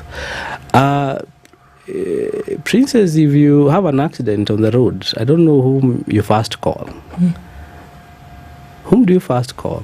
if you have an accident on the road, and I'm not praying you have one. So assuming you have one. In the event. Yes. Exactly. Well, I mean, a member of family, somebody that is close to you, essentially, really quick, right? Yeah, and who may not be close to you. So what we have realized, that's a major problem. Everybody comes out with their phone and they don't know who to call. So we are saying that OM Rescue is there to support you at that point of need. So it's embedded on the motor insurance. At home again, if something happened, you are here, for example, I'm here and I'm called at home, something has happened. So again, quick response is required. If it's a kind of an emergency, a medical emergency. So again, OM Rescue is coming to do that. So this is what we are selling to our customers, that if you buy a motor insurance company, insurance cover with Old Mutual, you will have that as a benefit, an added benefit to you. That in case of a road accident, just call that number. And that number will be, the way you stick your insurances, that number should be behind there. So that in case there is an incident that you have, hit someone or someone have hit you, then you can quickly call that number and an ambulance and rescue services will come to you. Again, at home also, if there's something that has happened, we can dispatch ambulances at the quickest way possible. In this country, we are suffering from emergency response services. Right. And this normally happens, especially in the wee hours that you don't expect something happening, say at midnight, or especially for kids. Something happens at night, you don't know what to do, but with us, you will have a number to call and the rescue services will come for you. So again, that is something that you are looking at to heavily sell to our customers this year. And the second item is our intermediary platform. So to our intermediaries, so that we continue serving you better, we are developing a portal. This is a serious portal that will be taking care of your needs, all the way from onboarding your customers to claims management, to commission management, all the way to reconciliations and all that. So to intermediaries, we are coming up with that portal. So come next year, CT, I think we should be sitting here as not just market leaders, but indomitable market leader. Whatever that difficult word that I've said. Indomitable. That one. Just to add on what he's mentioned, I think also what we appreciate is that Kenyans are bright. Let us give us that particular accolade. And they do a lot of research. I think one of the items that is key for any client to invest with Old Mutual is to take an analysis of our financial standing. We have a very good foundation in terms of financial muscle. If we again take a look of the released financials, we can see there is an influx in terms of our fund management, meaning that our investors have confidence in Old Mutual. And as at end of 2024, we can actually confirm that as Old Mutual, we had asset management fund to a tune of 129 billion. So this creates a confidence to the client that we are pushing our solutions. And as Charles has also mentioned, the innovative bit. We are dealing with a microwave generation that wants instant solutions. Now, So how have we done that? We've gone digital. He has talked about innovation. And this is the area that we want to penetrate. Shiti, I want you to be able to transact during our interface to an end-to-end solution. Our medical platform. Stop. What have you just said? We've embedded digital solutions. That bit I understand. And these digital solutions have made insurance more accessible. We are dealing with a population that don't want to drive all the way in traffic to come to your office and knock, fill forms and all that. So under the medical cover, we've come up with telemedicine. You can call. We have expert qualified on the other side of the house in terms of service provision, who'll hear you out in terms of your symptoms and give prescriptions. And it doesn't end there. To spice it up, we also have partnerships with service providers that the prescription offered will be delivered to your doorstep and save you the hassle. So these are the areas that we're trying to look at and ensure that our customers are happy and are wowed by Old Mutual. Does it have an age limit? No, it doesn't. Service has no age limit. We do not discriminate with age, neither with gender. Because there was we this give it OM rescue that I wanted to go back to again. Does it have an age limit? It doesn't have an age limit. It doesn't. As far as you're a customer, you have onboarded. We have onboarded you on that service. There is no age limit. So it means one can access and get to the point where one has successfully registered with these services online. Yes. And exactly that's what Timothy is saying. That's what he was saying. An end-to-end solution where you don't need to walk into our offices. We'll be able to render you the services through our digital platform. Yes. And again, also beyond that, just to put in another point here of our innovation, we have what you're calling the pharmacy first. Those days our parents would look you with an eye and tell you, well, unataka Panadol. It will take you to bed. So today we have a situation where, a child coughs, we run to the hospital. So we are saying that you can first walk to the pharmacy and you get the first service line, line of defense. Yes, at the pharmacy. So you're saying pharmacy first. Okay. So you just walk in with your insurance card. Or nowadays we don't have cards. We are having the digital app where you just go and you get served at a pharmacy that we have partnered with, and you go home with your medicine. You don't need to have a doctor doing the prescription for you. Right. Where you go to the hospital and wait for 2 hours to get to see a doctor, and then they do a prescription so that you go to the pharmacy, and perhaps or what they have prescribed for you are painkillers, so you can always go to the pharmacy and get that fast from. So this from is that. It really. This is how we're looking at how the industry has evolved over the last few years, and how you're adapting towards global trends, changing times, to ensure that the same thing that you offer before, you can tweak it a little bit and you can offer more. And so I think the clincher is that at a price that is affordable for most people, that you can imagine you pay 1,700 shillings in a year, and that there's certain things then that you have access to. Exactly. Is affordability front and center of some of the things you take into consideration when you come up with some of these things? Yeah, it is. And also value for money. Yeah. What is it you're giving us, and what value are you getting from us? So we are looking at it from both that element of affordability and also the value that you get. And we are saying there is a product for everybody. We are saying at Old Mutual, we are more of a wellness company, and we are taking care of your financial wellness. We are looking at your physical wellness. We are looking at your mental wellness, and you're also looking at your nutritional wellness. So, and a product from all the way from the time a child is born, all the way to the time we exit the stage, from cradle to grave. So we have a solution across board. Yeah. So that's interesting. So do you tailor make? Essentially, for somebody who I could come out fish out of water and I have no idea what from the different things that are available. So if I sit and have a conversation with you, you tailor make it to me for what my needs would be at that time, or has it been where before it was like, this is what's available, take that? Timothy? Probably, as we mentioned earlier, our business is highly intermediated, and the wise say half of wisdom is learning what is to unlearn.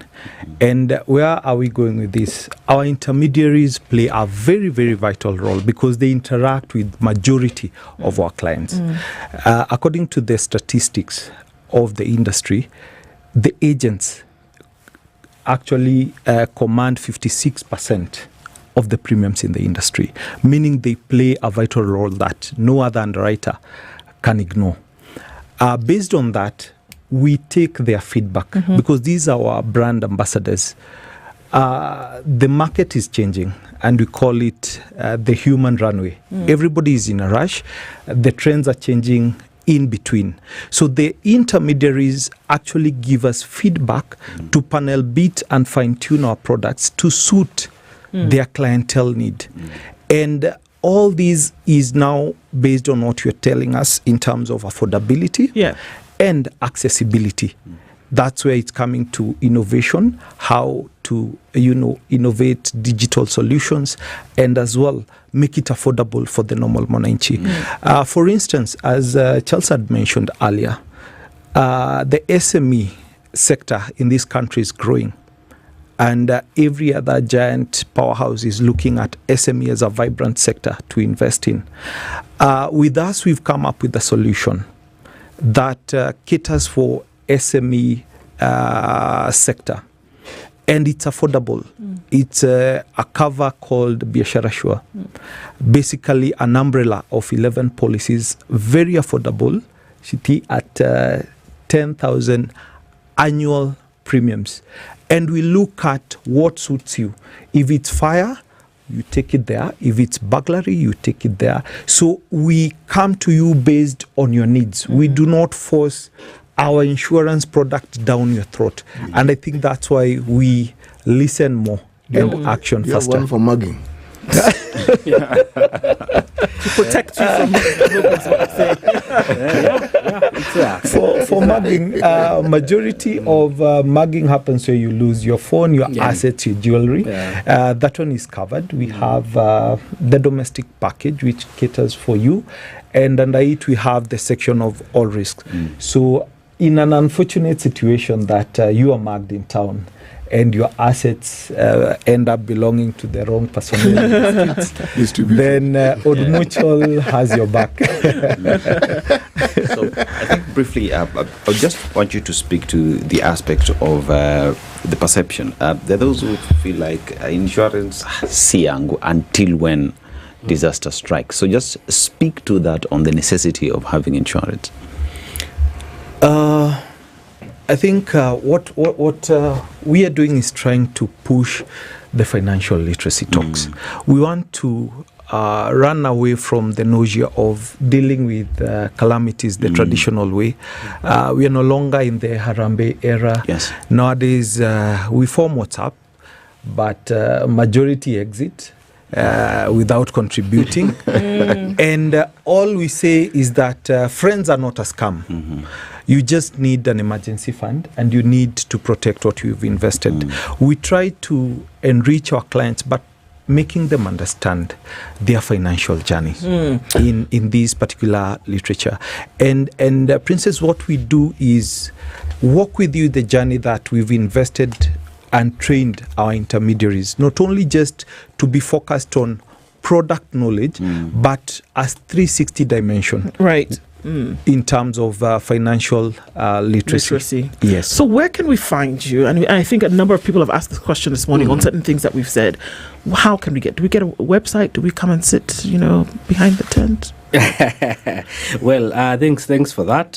To our listeners and our customers, you can find us in Nairobi. We are in Old Mutual Towers. This is a tower that brings you the fantastic Christmas lights. The lights, New Year lights. Very fantastic fireworks. And by the way, it's free for all. Next time, bring your kids over the Upper Hill area. You'll be able to see a fantastic fireworks show. And then after that, we have a Bishop branch where Team of the Seats. We also have Kimathi, the oldest building in Kimathi Lane, Old Mutual building. We are also there. We are also in other branches across the country. You can also come to our website at oldmutual.co.ke. Also in our social media handles at Old Mutual Kenya, either in Facebook, in X, also in Instagram. Right. Yeah. Fantastic. And what's the number? Offhead? A number real quick. 0711 065 000. 0711 065 000. Thank you so much for being here, both of you, this morning. Charles Washira and Timothy Etsabo have been our guests this hour from Old Mutual General Insurance. Thank you for sharing that with us, how the industry has changed, and glad to click into that this morning. Asante Sana. Good morning. It's 9:01.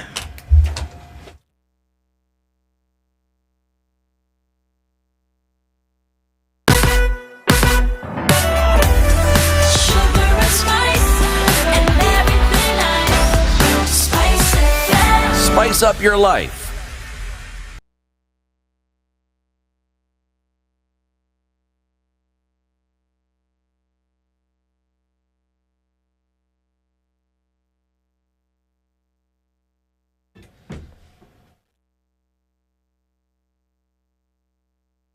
Agamira.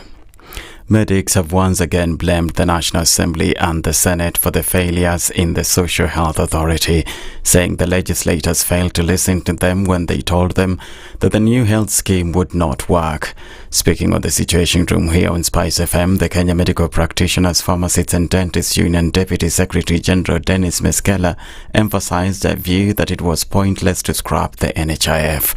Miskela noted that although the government would have required less than 1 billion shillings to address challenges in NHIF, it hurriedly transitioned to SHA, leaving patients in misery. My daughters and son were all born in a city facility, high-end hospital, and NHIF paid for that. My mother, her life was saved by NHIF. She's alive up now because of NHIF paid for that. And so many more Kenyans will tell you that. And there's no rocket science around it. Kenyans don't need to be threatened, coerced, or even massaged by politicians to register for any health scheme. As long as it is working, they will join it. I worked in hospital where women come in labor, they deliver, we just ask for your ID, we register you for Linda Mama, and you go home. Now I'm told that women are missing care because the NHIF, the SHA system is hanging.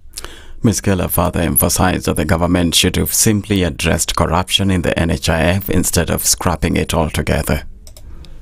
Then somebody says that, hey, look, we need to fix this. That this house is leaking. That this house you have seen a snake get into. Let's burn it down. As opposed to looking for the snake. And the healthcare workers, the unions, say that, hey, I don't think we have to burn down this house. We can get this snake out. Waziri Susanna Kumicha was all over TV stations saying how NHIF is full of cartels and thieves and there was so much smoke without any fire. Yeah, and yet they knew all along that they're just trying to give a dog a bad name as they were planning against NHIF. We kept on asking them that these cartels you keep on talking about, these thieves you're talking about, how comes that they can't be arrested? Yeah, why are we bringing down this house? Then it hit me that you can only burn down your house if you see a snake in, if you can benefit from constructing it afresh. This even comes as the government continues to defend the transition to SHA, dismissing claims that the NHIF was a superior medical plan for Kenyans.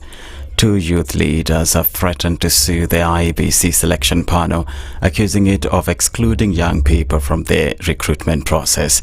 Alex Matere of the notable National Youth Leaders Caucus and Kidi Muga of the Interparty Youth Forum claimed the panel, chaired by Nelson Makanda, deliberately left out youth applicants.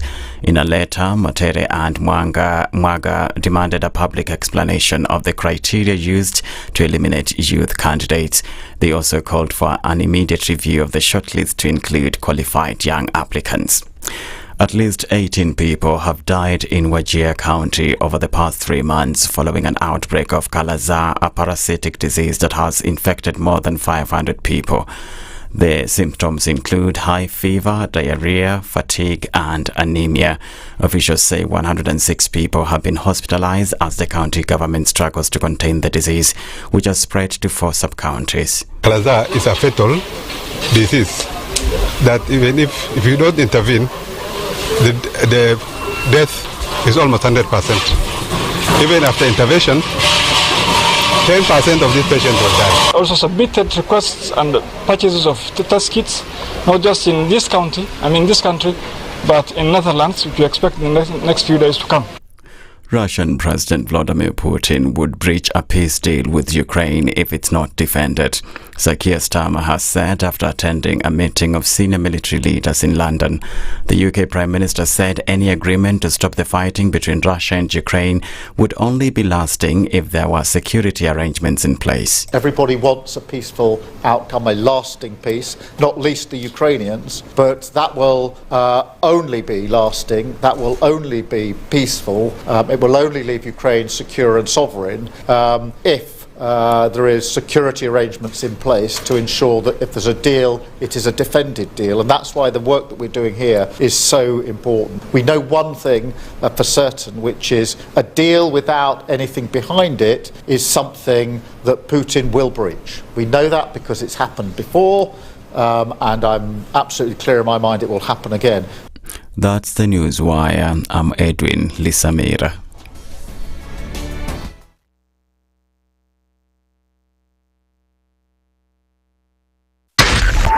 .4 Spice FM, Nairobi.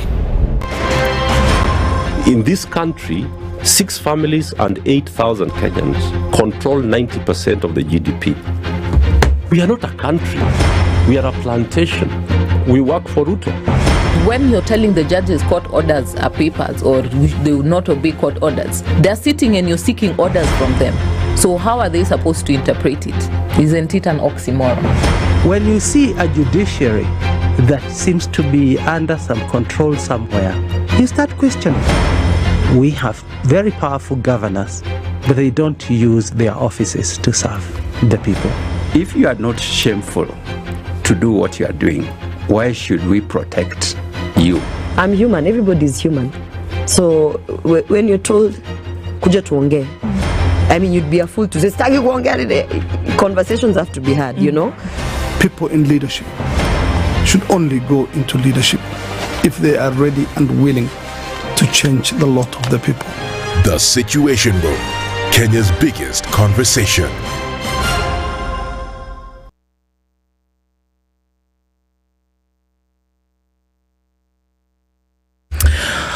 All right, let's take a look at what's happening with traffic at a few minutes after 9 o'clock. And it still continues, but nothing too crazy. So we're very grateful for a Friday where a lot of roads are heading out of the city is probably where we'll see most traffic today.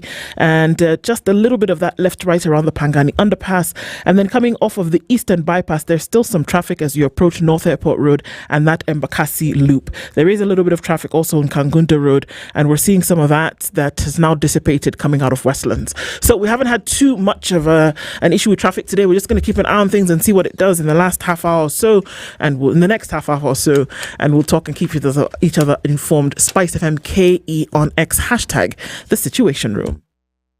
Mature, intelligent talk every morning. Spice up yourself.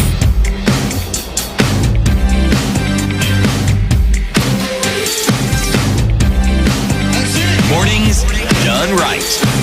94.4 Spice FM, Nairobi. It's 8 minutes after 9 o'clock and getting into the final hour of conversations for this Friday and indeed for this week. And we've been talking about, a number of things. And we get into another conversation this hour. But before you do that, you're getting into the weekend. You might bite into something really cold. And you're going to say, well, imagine if I could do this and I don't have the teeth sensitivity that I normally do. Or something really hot. And you think, oh, wow, imagine if I didn't have the sensitivity that I normally do. Well, you don't have to imagine anymore because Sensodyne is here to give you the ultimate relief from tooth sensitivity. How do we know this? Because Sensodyne is the #1 recommended brand by dentists, and we're right around World Oral Health Day, and as we have celebrated that and looking into what we can remind you about, that a happy mouth is a happy mind. So how? Well, you can go to any of the branches of Carrefour, Chandarana, Quickmart or Naivas, and you can pick up your Sensodyne select products at 50% off. 50% off. Just to remind you of that and just to let you know that your happy mouth is your happy mind, and Sensodyne is there for your all-round tooth sensitivity relief and everyday oral health. All right? And remember that you can do that. You started doing it yesterday. You can go all the way until Sunday the 23rd and get those products at 50% off. All right. We're getting into other conversations, and our guest this hour is already seated. And we'll be looking at the efficiency in water resource supply. And the managing director of the Nyeri Water and Sanitation Company, Engineer Peter Gahodho, is here with us this morning. Engineer, good morning. Good morning, madam. How are you doing? I'm very well. Karibu and welcome to the... Karibu and welcome are the same word, is it not? But we can say it in two different languages. So it is all right. And you can even say it in 3 different languages. Yes. It's also good afternoon and good afternoon again. Sure. Yes. So thanks for being here in the hot seat of the Situation Room. I'm glad to have you here. Water. Big issues around it. Big conversations around how we can actually be efficient and sufficient. So thank you for being here today. And we want to welcome you to today's conversation. CT has a proverb from a different African country every week. He'll tell you where we are this week, and he'll tell you the proverb. And then we would like you to, interpret that for us and tell us what you think about it. All right? Okay. Our proverbs for the whole of this week have been from the Republic of the Sudan. Sudan is one of those countries that forms what we call the Coup Belt on the continent of Africa. This is our final proverb from the Sudan for this week. Next week we go to the Sahel and will be the last week when we're looking at proverbs from countries within the Ku Belt, the continent of Africa. The gentle word gets the snake out of its hole. The Swahili language has a proverb which is also similar, but the Sudanese also have theirs. The gentle word gets the snake out of its hole. What do you think that proverb means, engineer? Thank you. Thank you so much for that question. Maybe I can start by introducing myself. Okay. Or maybe you can interpret the proverb first, and then we can get to that. Sure. Yeah. Thank you so much. To get the snake out of the hole, the way we understand it is there is a risk within a situation, and you may need to deal with that risk. So the snake is the risk, and probably the hole is the area of operation. So you have, and for you to operate, you have to get the risk out of that hole. Yeah. Did you study literature in high school? I did, though I was not so good, but I did. No, I beg to differ. You were good. Really good. You were very good because you've given that proverb very succinct and distinct application. Thank you. Yes, Thank you so much. that's why I asked the question. Fantastic. Yes, maybe it was your teacher of literature who didn't know what they were doing. Maybe they marked you on a bad day 6 times in the year. Yes. But that's really great. So then getting into it in terms of, what you do. And when we're talking about efficiency in water supply, whether we're going from county to county, whether we're going countrywide, let's start off with, where we are in terms of this supply. And of course, coming from the Nyeri Water and Sanitation Company, one would assume that is your area of focus. But then it's also then, that we can apply this to the rest of the country. So please, Karibu. Okay, thank you. We normally say water is an enabler in a different way, no matter how you look at it. Or even when you look at the economy, when you look at the operations, our lives, water is an enabler. In fact, water is life, and the debate on water is quite critical because the Kenya is considered as a water scarce country. Although, again, we believe probably we haven't done enough to exploit the available potential. Having coming from Nyeri, and I'm happy, and I'm very, very happy to be here today because courtesy of the county government of Nyeri. When you look at the water sector reforms, the water function is devolved, and we are Nyawasco is owned by the county government of Nyeri, where we operate. That is our area of operation. Yeah. In fact, Nyawasco is one of the over 90 regulated water companies in Kenya, and among the top performing WSP for that matter. So we appreciate the effort for each and every stakeholder. But water is our business, and we are very keen, and one of the issues we really look at is sustainability. How do you ensure we have water today, tomorrow, and for the generations to come? So much has been done, both by the national government and the county government. And also, when it cascades, it goes all the way to even the company's operational level, where we do so much to ensure that we supply quality water to each and every of our consumer. So that is a business, and that is why equally tomorrow we have a specific day set aside since 1993 to the World Water Day, which we are celebrating, and this year's theme is about glacier preservation, because glacier preservation, I think, it's one of the key sources of fresh water in the world. So in a nutshell, this is a very critical debate or discussion, because without water, I think, there will be a crisis. In fact, we also say probably the Third World War will be about a water resource. Yeah. Sure. So we'll talk about sufficiency and efficiency of the supply. First of all, I mean, conversations just around, is there enough in terms of supply of water to go round? We don't have enough water resource. Capacity is there, and not fully exploited because we have other challenges. Because even when you look at the aspect of availability of that resource, there is more required to be done. And one of the key challenges we are having currently, as much as we are a water source country, is also about issues touching on finances. And that is why we have been very deliberate, companies, national government, county government, to look at aspects, how best can we be able to generate enough resources to ensure that we are able to tap the available water resources for industrial purposes, for the domestic purposes, and the rest. Please repeat what you've just said in terms of the availability of resources, adequacy of it, or inadequacy of it.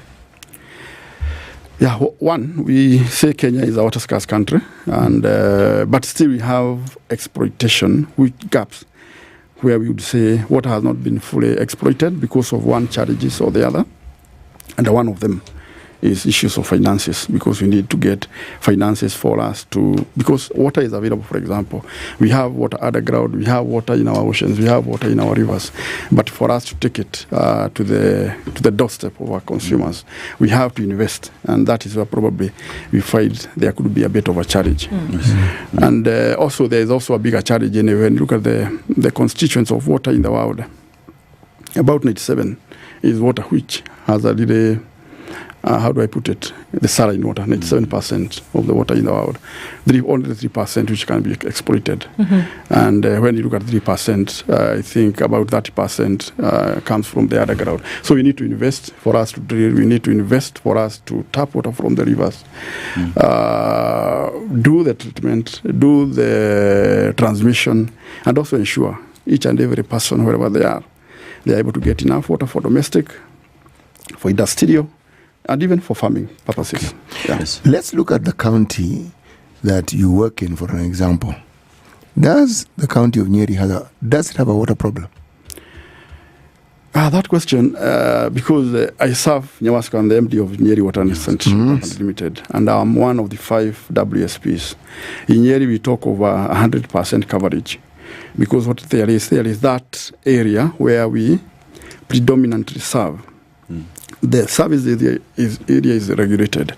So you're able to serve those areas regulated by us, given by the regulator, and go beyond the service area. And that is why we are saying our coverage could be over 100%.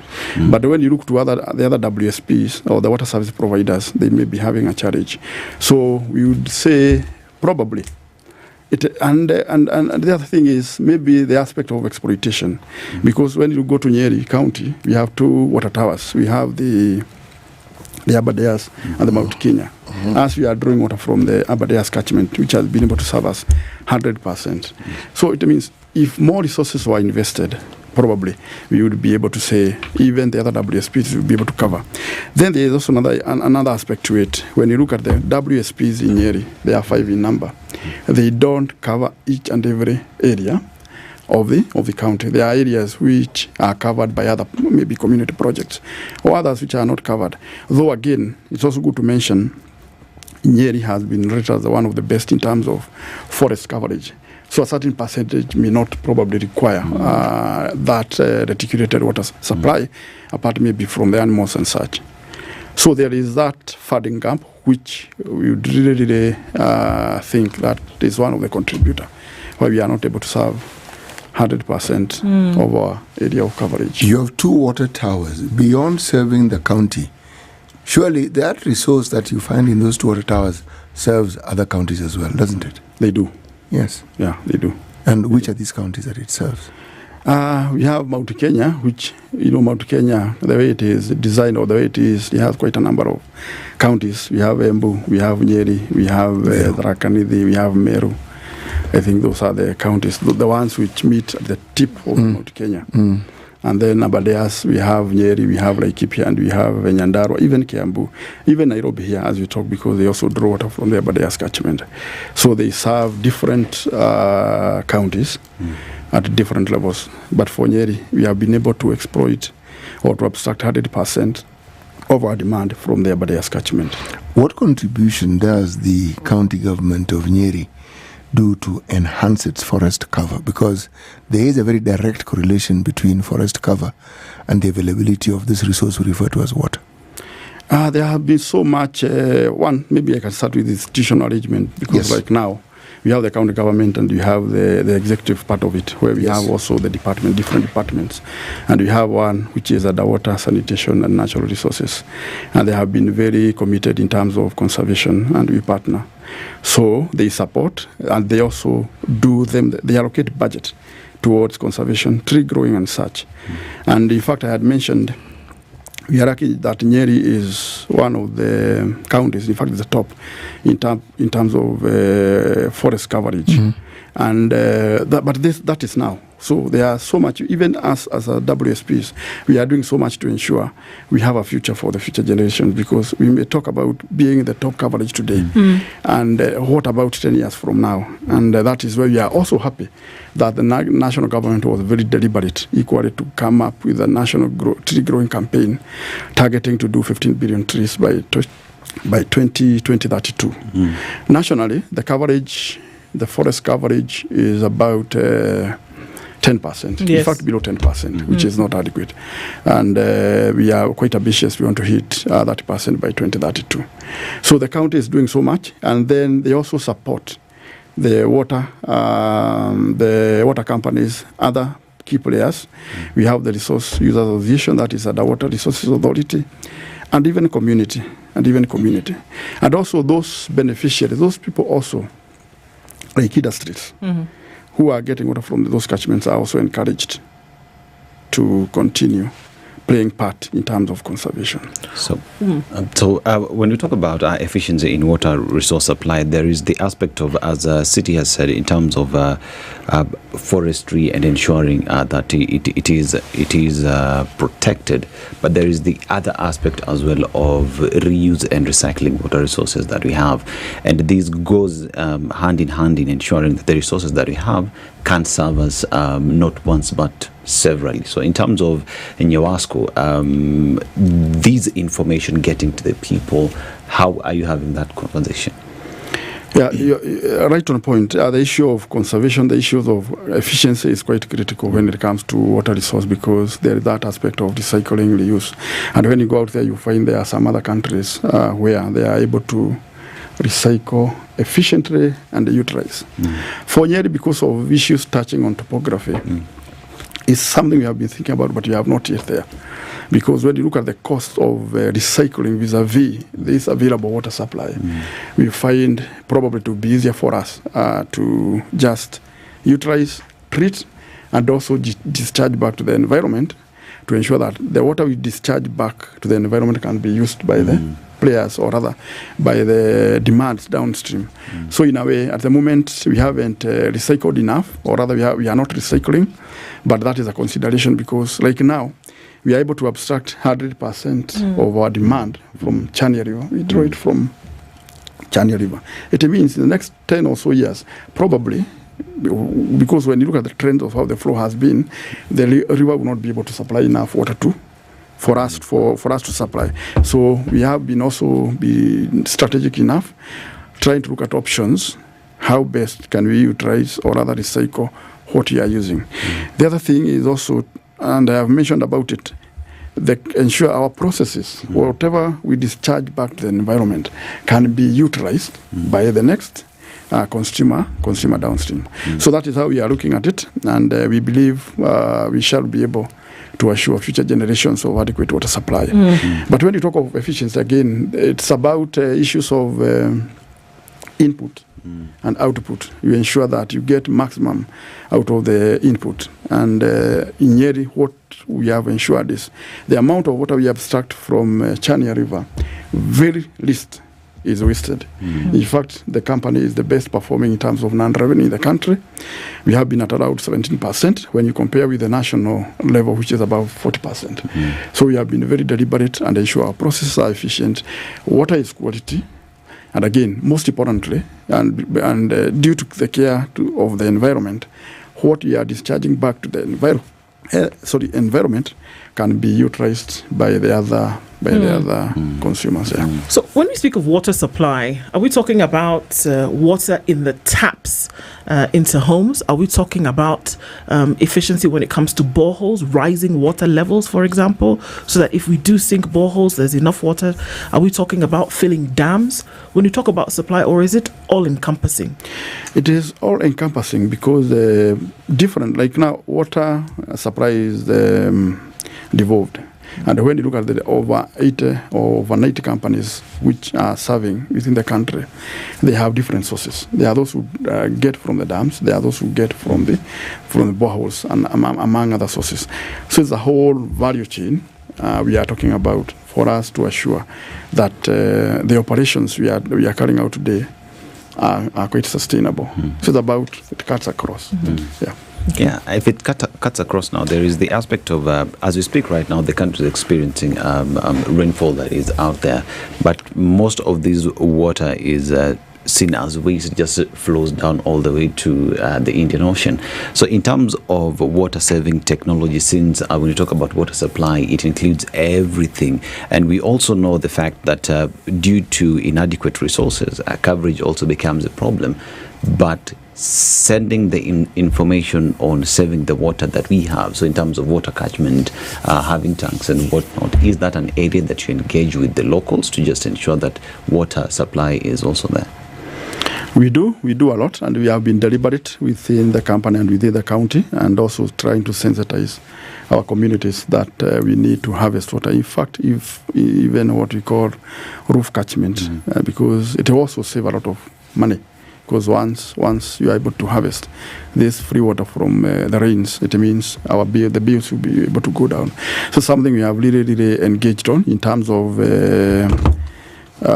conservation, and again looking at it wholesomely. So much needs to be done once again. The issues of investment and such, so that at least we are able to abstract just enough, and you leave the rest to the others. The issues of dams is quite critical. Yes. Like now we are heading to the onset of rains, and I think there has been that communication. Rains may be bigger, may be heavier than what we had last year, and you remember what kind of a devastating effect they had on us. So there has been a lot being done by the national government and the county government. As in Nyeri, we have proposed quite a number of dams, and we have the Muga Dam and the Kalimenu Dam, and especially the Muga Dam. What we are looking at is harnessing service runoff. Whenever it rains, you are able to hold that water, so that during the dry seasons, we are able to supply that water to all of us. And the beauty of it, like now, the way the sector is, water companies serve domestic water. But when you are able to harvest or to harness that water during rains, it can be utilized for even tourism, agriculture. I want to ask on that point. When we talk about damming water, usually you think about it's a large expanse, and I don't even know how many cubic meters of water can be stored. But then the question atop is that, and it sounds rudimentary, but still, the water is it's in open air. When you have to deal with issues of evaporation and things like that, how actually is that water preserved, and for how long that you can then, because we're looking at months between a rainy season and then a drier season where that water can be either monetized or you can be for use and piped. How long does it actually last? The rate of precipitation, when you compare with the rate of, say, evaporation, maybe the rate of evaporation is quite limited. And you know what happens? Water flows just by gravity, and it gets into the ocean, to the lakes, and it becomes contaminated, because we said over 97% of water sources in the world are those saline water. So it is it's a good thing to enhance conservation or preservation for that purpose. And the bottom line, and maybe from my opening statement, I talked about issues of finances, ability to construct those mega dams. But you're happy that the national government have been very deliberate, even the previous one, in terms of doing quite a number of dams, so that whenever it rains, you'll be able to retain. And the beauty of it, when it rains, the water becomes very murky, or the water becomes very turbid. Yes. So even the dams assist in reducing the cost of treatment, because once you dam it, it decants, isn't it? And you are able to reserve quite a lot of water, which can be taken even through several seasons. For example, if I can mention Nairobi, because we have talked about the quantity, I think the Dakaine Dam has a capacity of about 70 million cubic meters. Yes, it's quite a lot. It can serve, if you compare with the daily demand of about maybe 700,000 cubic meters, you can see how much they can be able to go through. So it is an important thing. But it requires commitment. It requires financial muscle or investment, so that at least it is implemented and achieved. Indeed. When you talk of other sources, because even in the air we have water. Yes. When you go out there are countries which are trying to harness water from the air. But for us, Kenya, and maybe some parts of Africa, not necessarily everywhere, it may be counterproductive. The cost of harvesting that water from the air, when we have rivers which we can conserve and protect for future generations, does not compare. So we are, as much as we continue to employ technology, there's also aspect of, is it viable? Is it a good thing? Or what options do we have instead of going to the air or any other area, or recycling for that purpose? Are we able to protect what we have in our rivers, in our dams, and also ensure continuity of service provision? Indeed. Engineer Peter Kahoto is our guest this hour, the MD of the Nyeri Water and Sanitation Company. We're looking at efficiency in water resource supply in commemoration of World Water Day, and then just trying to understand, okay, so where can we go? What can you actually do in terms of working with a surplus at some point? We continue with those very important insights when we come back from this at 28 minutes to 10. This is the Situation Room, the only way to start your day. Looks like we're done and dusted with traffic hour, and really early this morning, because now you'll be able to traverse these city streets without too much of a hiccup, really, wherever you're going. Coming off the Eastern Bypass, we saw that traffic has come to an end, and also on the Thika Superhighway as you approach then Survey, and then out towards the Pangani Underpass. Lovely, because this also dissipated to now being able to go through without too much of a headache, really, at all. I'm going to take a quick look at what's happening with traffic around Katani Road, where that had really slowed down, and this is just off of Ombaso Road in the Syokimau area, and that seems to have reduced as well. Okay, so we're going to keep an eye on all of this and keep it moving through the morning and through the day. Talk to us, SpiceFM KE on X. If we just gloss over issues and hope that time heals, then we might find that in generations to come, we might be back at the same situation. And the whole thing is born of stolen elections. Spice. When it comes to the decisions you make, you must be independent. There's no way you can allow one institution to dictate to you how you're going to conduct your operations, how you're going to decide cases. It's a no. When you weaken the institution to the point where they cannot take action, then you realize that politicians have to come up and now start dealing with the issues. That conversation has to die. Our politicians do not like the hard stuff.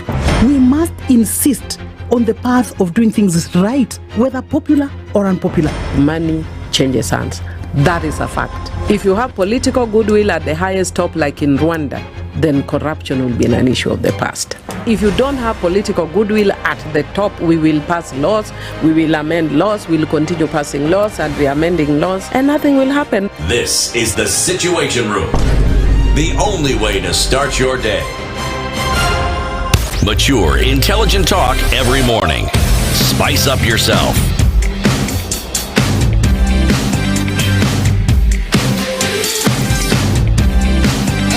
Mornings done right. 94.4 Spice FM, Nairobi. 25 minutes to 10 o'clock, having conversations, in commemoration, remembrance of World Water Day.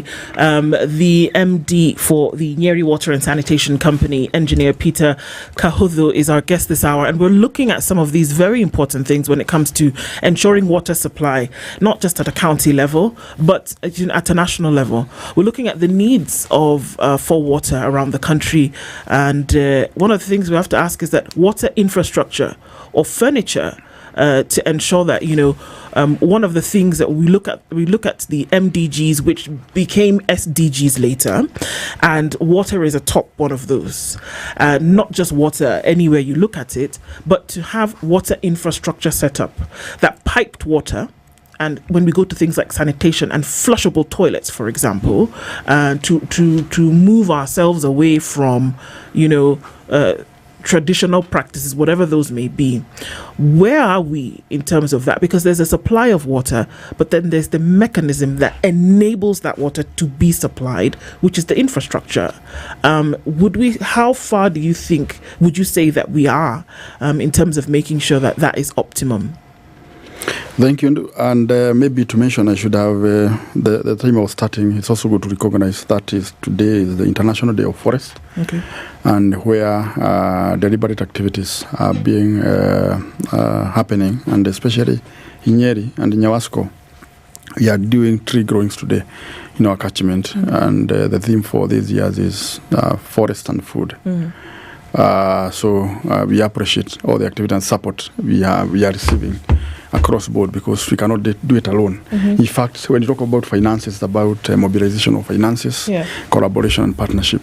And probably next time we should be able to engage even the SpiceFM to join us. We are in a season, so probably within the rainy season we shall be able to do that. And going back to the question, the infrastructure are quite important because you have talked about infrastructure to get water from the source to the consumer, isn't it? Yeah. So much requires to be done, and water supply entities are at different levels. There are those like Nyeri, we can say we can pride that we are able to supply water 24/7 at the tap. But when you compare what Nyeri did, for example, it's a bit historical. In those years, 20 years ago, so we were able to invest over 1.2 billion Kenya shillings through commercial financing. So those were deliberate actions. So it boils down to availability of resources. Do we have enough resources to lay the infrastructure for us to be able to supply water? But when you look at it nationally, the government has also been very deliberate, because even when you look at the Water Act 2016, it has institutional framework where it provides, it delegates laws and responsibilities. At the national level, you have the issues of policy, and then also the issues of regulations, and then we go to the county government or county level, all the way to where we have services. So the bottom line is about it's about resources, which we don't have enough, and across the board, we can say probably the issues of sanitation coverage is about 16%, which is quite low. Maybe water could be a bit better than that, but still, so much requires to be invested on. And from the analysis, we require the gap we have. We require like 1 trillion Kenya shillings in terms of investment for us to be able to meet the SDGs. And you are aware, the SDGs are not far off. The timelines are not far off. They're not. 2030, maybe 5 years, or even say 4 years. So it is a tall order. But if you are able to invest, first to mobilize, to invest the little we have, I think step by step we should be able to make some coverage. We may not be there yet.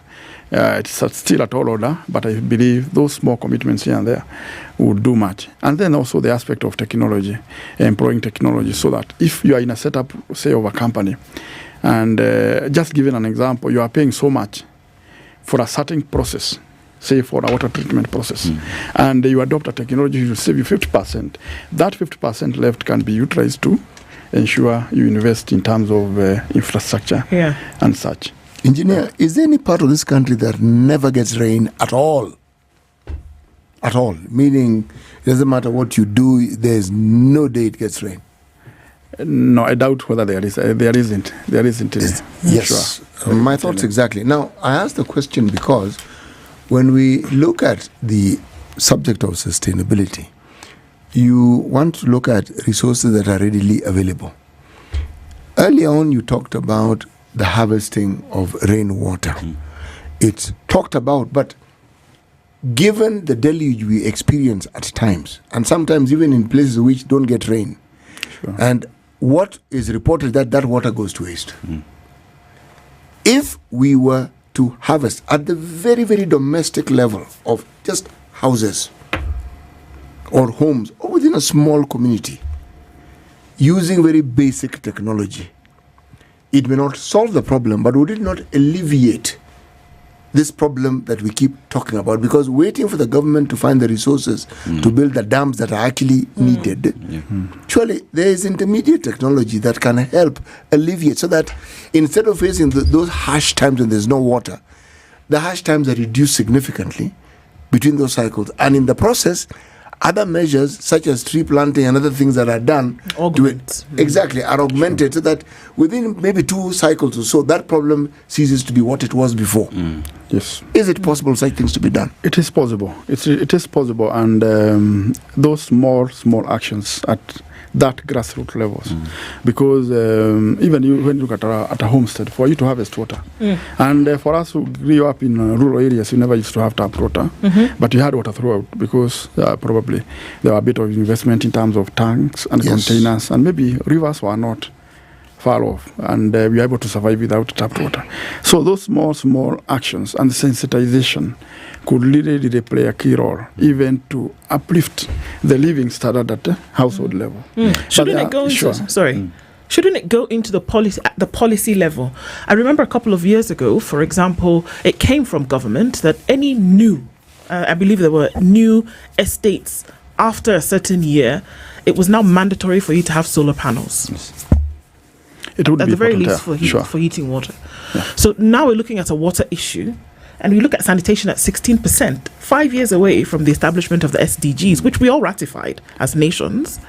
Wouldn't it have to be at the policy level, whereby you're saying, okay, fine, moving forward, if you're developing an estate, for example, have underground tanks that will be for the sole purpose of collecting rainwater, because you will have flooding.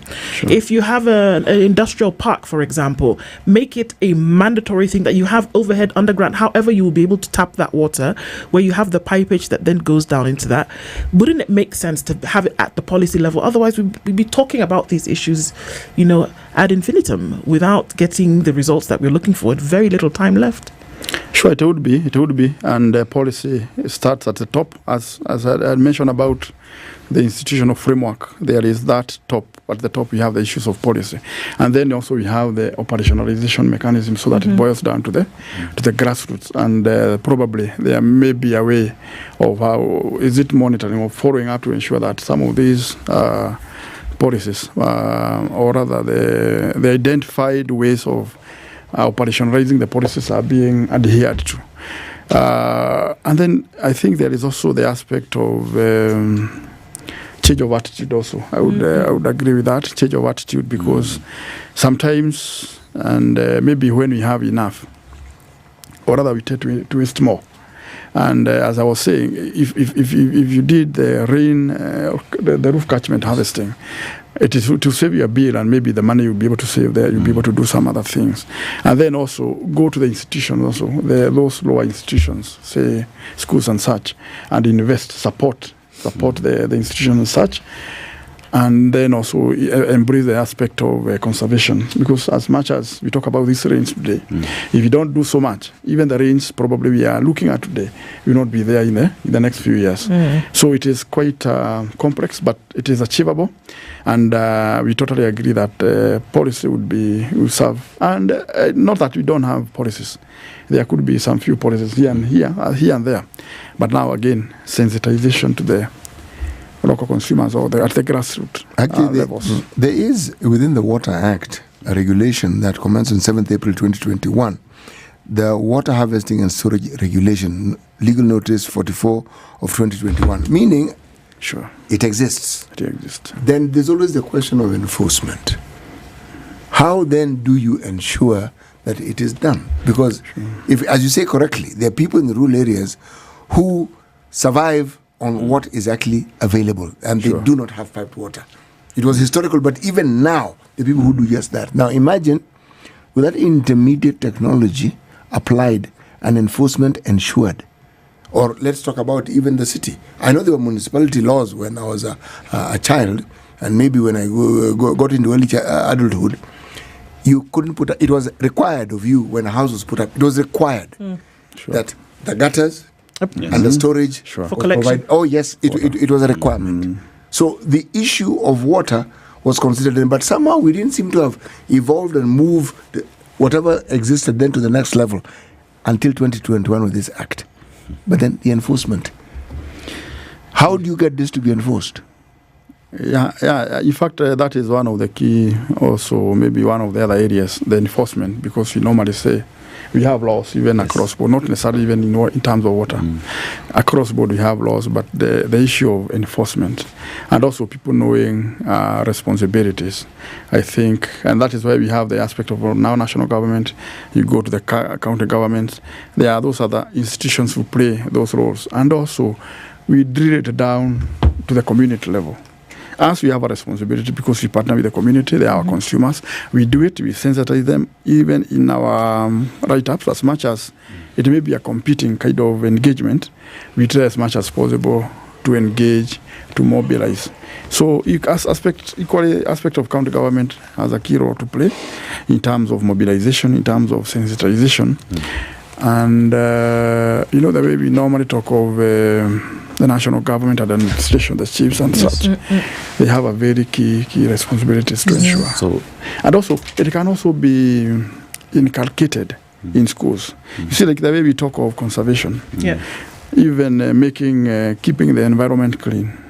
That, if it sticks to your mind at that age, I think even as you grow, you may not be able to leave it behind.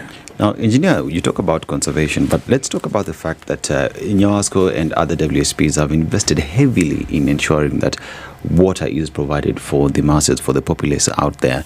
But we also deal with the fact that we have vandals who are destroying infrastructure that supply, which affect the overall goals of dealing with that. So in terms of dealing with that and applying technology and also just sending the message home, because at times you find someone is in the kitchen washing dishes, but the water is just running throughout.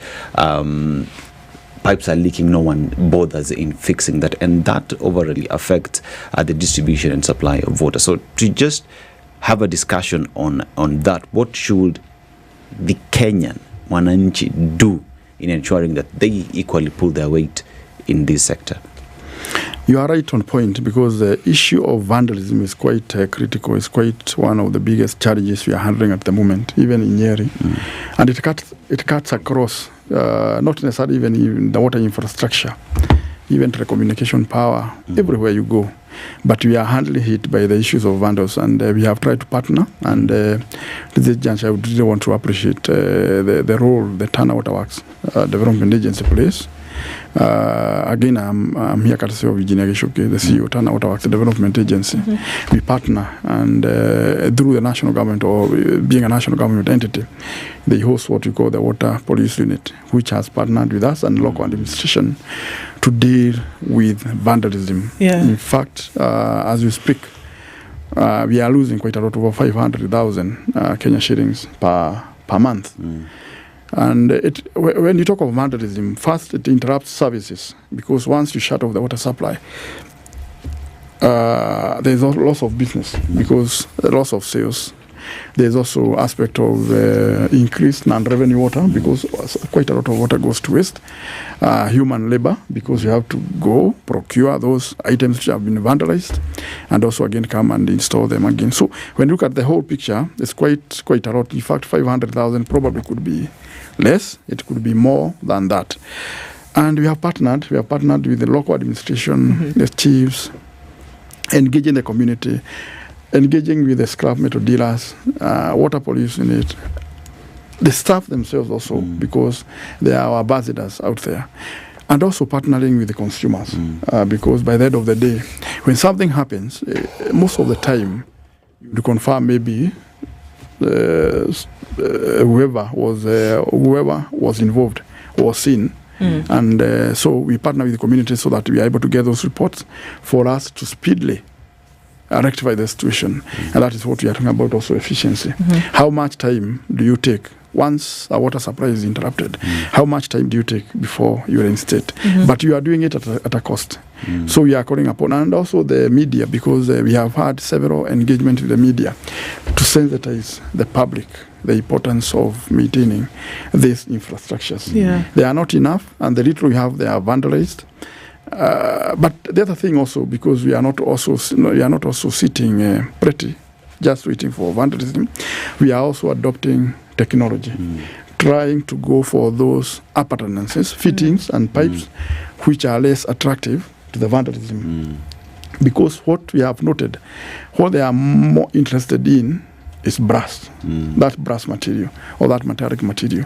So you are able to do with the IPS, PVC, and HDP types of material. It means it will reduce the appetite for the vandalism. But again, it is also an economic sabotage, because if it happens at a large extent, it means so much.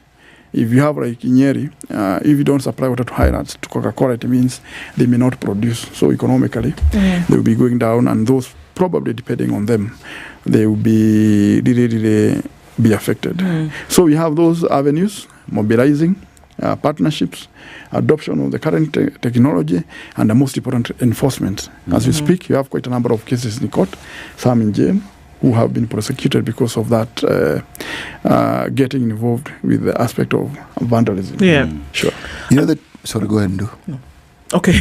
As we look at, I think about all the different, and this is just so many moving parts, so it must be, quite a challenge to deal with all of them. But then I think about the water sources in this country, and the natural water sources, whether we're looking at rivers, lakes and such. And I think about the Nairobi River, and I've been privileged to see different parts of the river. Unfortunately, I've never seen a clean part of the river.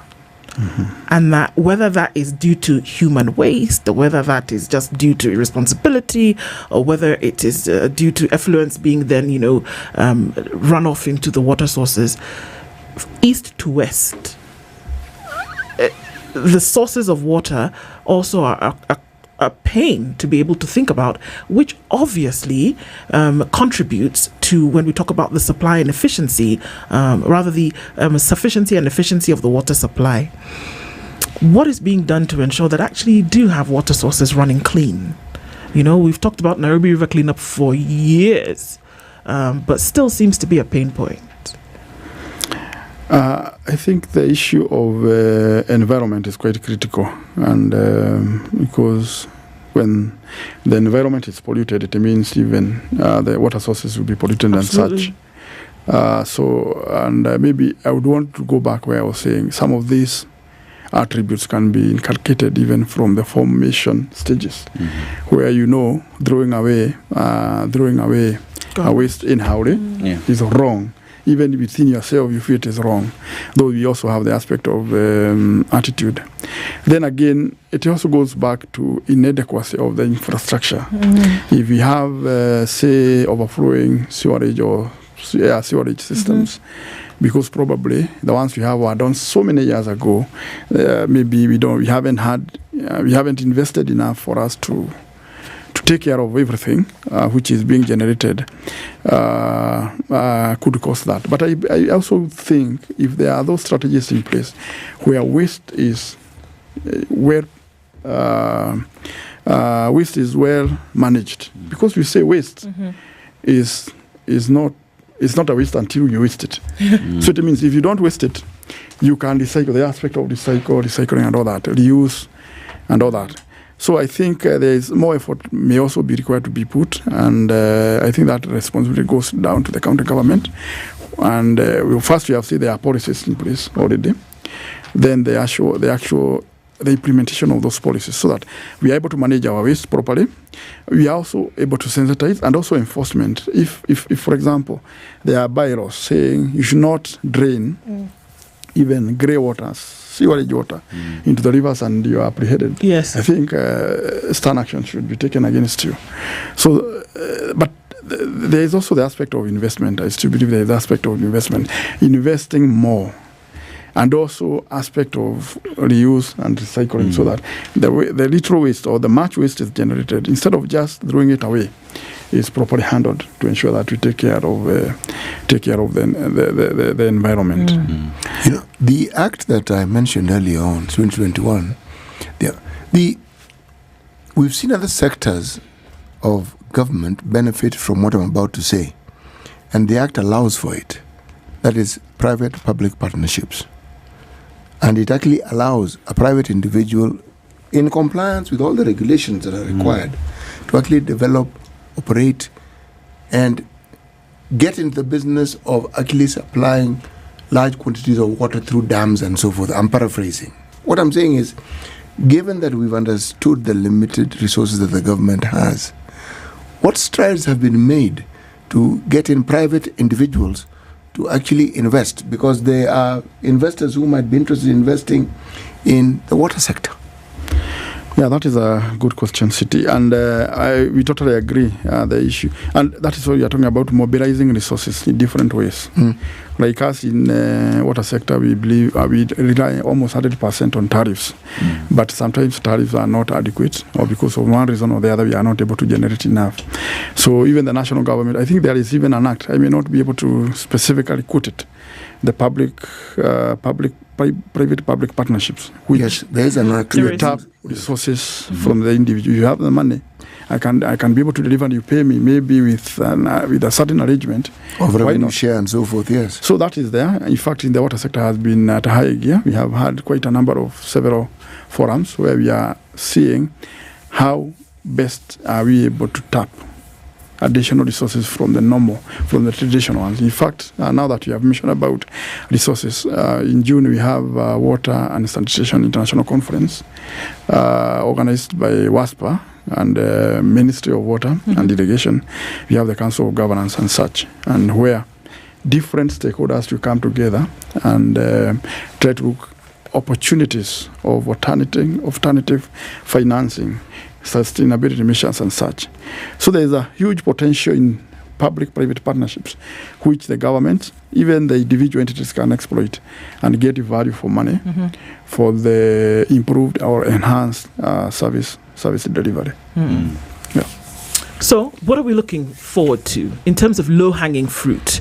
Things that we can actually say in a year from now, we can actually see that progress has been made and you're making some inches closer and closer to the goals, of sufficiency and efficiency. What you may be looking at is the aspect of conservation. I think it will assure us those most activities you do at an individual level, and like now tomorrow we have that engagement with Tana Water Works Development Agency in Laikipia County, where the cabinet secretary in charge of water services will be in Laikipia, somewhere we call Tigidi, to do conservation, to celebrate the World Water Days. The other aspect is also thinking. Sometimes we say thinking out of the box. Now, in fact, thinking without the box now, where we may talk about sewer sanitation in Kenya at 16%. It requires a lot of investment for us to hit even that percent. Can we also look for other solutions, grassroots solutions? There are some areas, even say in the next 50 years, they may never have sewerage. What solutions do we have? We go down there and come up with solutions which, if we have a certain village, say in Nyeri, say in Nairobi, say in Kisumu, how can we be able to enhance sanitation coverage within that area without necessarily looking forward to those big projects, because they may take time. Indeed. And the other issue I would really want to talk about is also continued sensitization, change of attitude, and enhanced commitment, so that even with those small activities we do here and there in terms of conservation, in terms of efficiencies, looking out for available technologies, and technologies which are not so expensive again. Yeah. We need to have even locally available technologies. I think it would go a long way to ensure we soldier along towards achieving SDGs, and especially SDG number 6 talks about water and sanitation for all. Absolutely. Things to look forward to. There's a lot of work to be done, and there's a lot of hoops to jump through. And keeping abreast of those conversations and those issues, I think, is very important. So we thank you so much. Engineer Peter Kahudhu is the Managing Director of the Nyeri Water and Sanitation Company and has been our guest this hour in the run-up to World Water Day, and to really celebrate, but to also remember the work that needs to be done and hope that remains front and center. Thank you for being here this morning, and thank you for making it part of Kenya's biggest conversation this week. Have a great weekend. We'll talk again on Monday, God willing, at 6. Good morning. It's 10 a.m.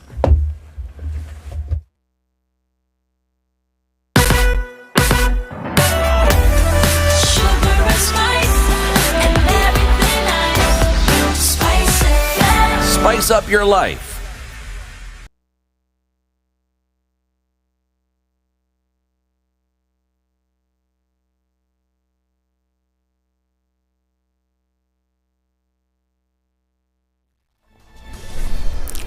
Good morning. This